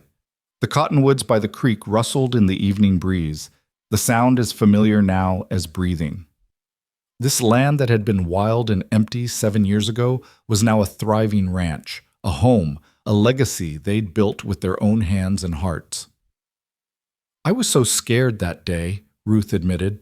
When I felt myself falling, I remember thinking this was it, the end of everything I'd fought for. I was going to die on that platform, and my baby would die with me, and no one would even remember our names. But someone caught you. You caught me. She lifted her head to look at him properly. And you just kept catching me every time I started to fall. You caught me when I was sick. You caught me when I had nowhere to go. You caught me when I didn't think I deserved to be loved. You've been catching me for 7 years, Colton. And you've been catching me right back, Colton said, his voice rough with emotion. Every time I thought I had to do everything alone, every time I forgot how to rest or laugh or see beauty in something besides work, you caught me. You showed me what it means to have a partner, Ruth, what it means to share a life instead of just living adjacent to someone. They sat in silence for a moment, the swing moving slowly, the night settling around them with cricket song and the distant call of an owl. Thomas asked me yesterday if we were going to have more babies after this one, Ruth said, patting her belly with a smile. What did you tell him? That we'd see what God blessed us with. But honestly, she laughed softly. 6 children feels like plenty, Colton. I love our chaos, but I think we might be reaching capacity. Whatever you want, Colton said immediately. Though I have to say, we make pretty beautiful children. We do, Ruth agreed. They're the best thing we've built. Better than the house, better than the ranch, better than everything else combined. They're our legacy, Colton said. Thomas growing up knowing his real father chose him, that blood doesn't matter as much as love. All of them learning to work hard, to treat people with respect, to help when someone needs it. That's worth more than any amount of money or land. You're a good father, Ruth said. Better than you probably realize. I watch you with them, and I see how patient you are, how you listen when they talk, how you make time for each of them individually. That's rare, Colton. You're teaching them what good men look like. I'm just doing what my father did for me when he remembered to, and trying to be the father I wished I'd had. He paused, then added quietly, and trying to be the father Henry Ashford should have been but wasn't. It was rare for either of them to mention Henry anymore. That chapter felt so distant, so irrelevant to their current life that his name seemed to belong to someone else's story. Do you know what I realized recently? Ruth said. I used to think Henry ruined my life, that getting pregnant out of wedlock destroyed my future and forced me into exile. But he didn't ruin my life. He redirected it. If he'd married me like he should have, I would have spent decades in a loveless marriage back in Philadelphia, probably raising children who learned all his worst qualities. Instead, his abandonment forced me west, which led me to you. I can't say I'm grateful to him, Colton said, but I'm grateful for the outcome. Exactly. The path was terrible, but the destination is perfect. Ruth stood, pulling Colton up with her. Come to bed, husband. Tomorrow's going to be another long day, and I want to fall asleep in your arms while I still can before this baby decides to make its appearance. They walked through the house together, checking on sleeping children along the way, a ritual they'd developed years ago and maintained religiously. Thomas sprawled across his bed with the abandon of childhood, one arm flung over his head. Dawn slept curled in a ball, clutching a cloth doll Maria had made her. James was actually tucked under his covers for once, a minor miracle. The twins were tangled together in their shared crib, impossible to tell where one ended and the other began. They're all perfect, Ruth whispered, leaning against Colton's shoulder as they stood in the doorway of the twins' room. They are, Colton agreed. We did good, Ruth. We did. In their own room, they fell into the comfortable routine of 7 years of marriage, helping each other with buttons and laces, talking about the next day's tasks, sharing small observations and jokes. And when they finally lay down together, Ruth's back against Colton's chest and his arm draped protectively over her and their unborn child, everything felt right in a way that still sometimes surprised her. Colton? She said into the darkness. Thank you. For what? For seeing me that day, for not walking past like everyone else did, for catching me when I fell and for never letting me go. Colton's arm tightened around her slightly. Thank you for letting yourself be caught, for trusting me enough to stay, for building this life with me. I'd do it all again, Ruth said. Every hard moment, every scary decision, every time I thought I couldn't go on, I'd do it all again if it led here. So would I. They fell asleep like that, wrapped in each other and in the life they'd built from nothing, from a moment of crisis and compassion on a train platform that had changed both their lives forever. 20 years passed like the turning of seasons, each year bringing new challenges and triumphs, sorrows and joys, but always faced together. The ranch became one of the most respected breeding operations in Nevada, its horses sought after from California to Colorado. The children grew into capable, compassionate adults who made their parents proud in ways large and small. Thomas, the boy who'd started life as another man's abandoned child, became a veterinarian, applying his natural gentleness with animals to healing work. He married a schoolteacher from Carson City and gave Ruth and Colton their first grandchildren, 2 girls who looked remarkably like their grandmother. Dawn inherited Ruth's head for business and Colton's way with horses, taking over much of the ranch's breeding program and expanding it further than even Colton had dreamed. She married a former cavalry officer who appreciated her independence and sharp mind. James became a lawyer carrying forward his parents' belief in fairness and justice. Emma and Lily, inseparable as children, remained close as adults, one becoming a teacher and the other a nurse. And the sixth child, another boy named Samuel, grew up to be a wanderer who wrote letters from all the interesting places he visited, each one treasured by his parents. By 1895, Ruth and Colton were in their late 50s, their hair graying but their bond as strong as ever. They sat on that same porch swing on a summer evening, watching their grandchildren play in the yard where their own children had played decades ago. The house had been expanded twice more. The ranch had tripled in size, but the essential character of the place remained unchanged.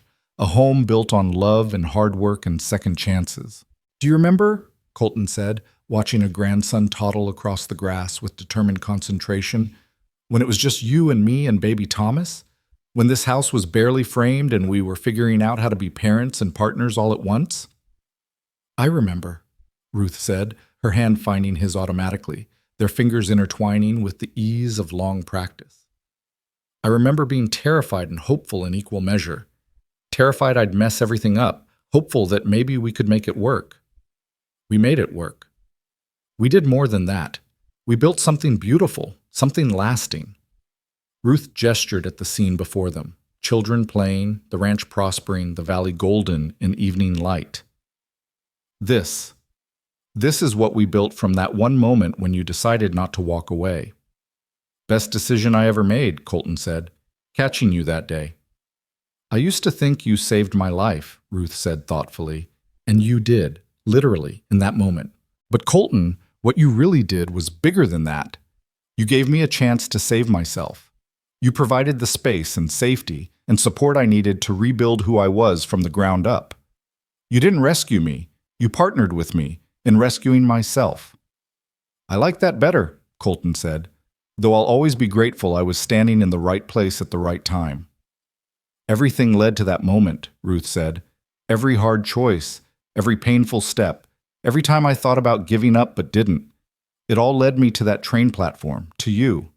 And every good thing that's happened since came from that one moment when you reached out your hand and I took it." A comfortable silence fell between them, the kind that only comes from decades of shared life. They watched the sun sink lower, painting the mountains in shades of purple and gold. Laughter drifted from the house where Dawn was helping prepare supper. Miguel, now in his 70s but still working the ranch, led a horse past the barn. Maria's voice called out something in Spanish, and a chorus of children's voices answered. "If you could go back," Colton asked suddenly, "and talk to that woman on the train platform, the Ruth who was falling and scared and certain everything was ending, what would you tell her?" Ruth considered the question seriously, remembering that version of herself with compassion rather than pity. "I'd tell her that she's stronger than she knows, that the baby she's so desperate to protect will grow up loved and whole and good, that she's about to meet a man who will show her what real love looks like, patient and steady and unconditional." She paused, tears pricking her eyes. "And I'd tell her that it's all going to be worth it, every hard moment, every tear, every time she has to be braver than she thought possible. It's all going to lead to a life so full and rich and joyful that she won't be able to imagine having lived any other way." "What about you?" Ruth asked, turning the question back to him. "If you could talk to the Colton who was standing on that platform, what would you say?" "I'd tell him to run faster," Colton said with a smile. "Don't hesitate, don't second guess. Just run and catch her because she's going to change your entire life for the better. I'd tell him that being alone isn't the same as being independent, and that asking for help isn't weakness. And I'd tell him that in 7 years he'll be standing in a house full of children and chaos, married to the most remarkable woman he'll ever meet, wondering how he got so lucky." "We both got lucky," Ruth said softly. "We both got brave," Colton corrected. "You were brave enough to keep going when everything seemed hopeless. I was brave enough to get involved when it would have been easier to walk away. And we've both been brave enough to keep choosing each other, every day, for 20 years. "To 20 more," Ruth said, lifting an imaginary glass. "To 50 more," Colton countered, making her laugh. As the evening deepened and the family began gathering for supper, Ruth and Colton stood together, his arm around her waist, her head resting on his shoulder, a position as natural to them as breathing after 2 decades of practice. "I came west with nothing," Ruth said one last time, the words now a benediction rather than a lament, "and you gave me everything." Colton turned her to face him, his hands gentle on her shoulders, his eyes holding hers with all the love and devotion of their shared years. "No, my love. You had everything already. Courage, intelligence, determination, hope. I just gave you a place to use those gifts. We built this together, Ruth. Every bit of it." "Together," she agreed, rising on her toes to kiss him, still sweet after all these years, still full of promise. "Forever," Colton added, sealing the promise with another kiss. Inside the house, their children and grandchildren waited, a legacy of love that had started with a fall and a catch, a moment of compassion that had rippled outward into decades of life and joy. The ranch spread around them, solid and prosperous, built on the foundation of one man's decision to help and one woman's courage to accept that help and build something beautiful from it. And on a summer evening in Nevada, as the last light faded and the first stars appeared, Ruth and Colton Reeves walked into their home together, still side by side, still partners, still grateful for every moment that had led them from that train platform to this, their happily ever after, hard-won and precious and true. The end.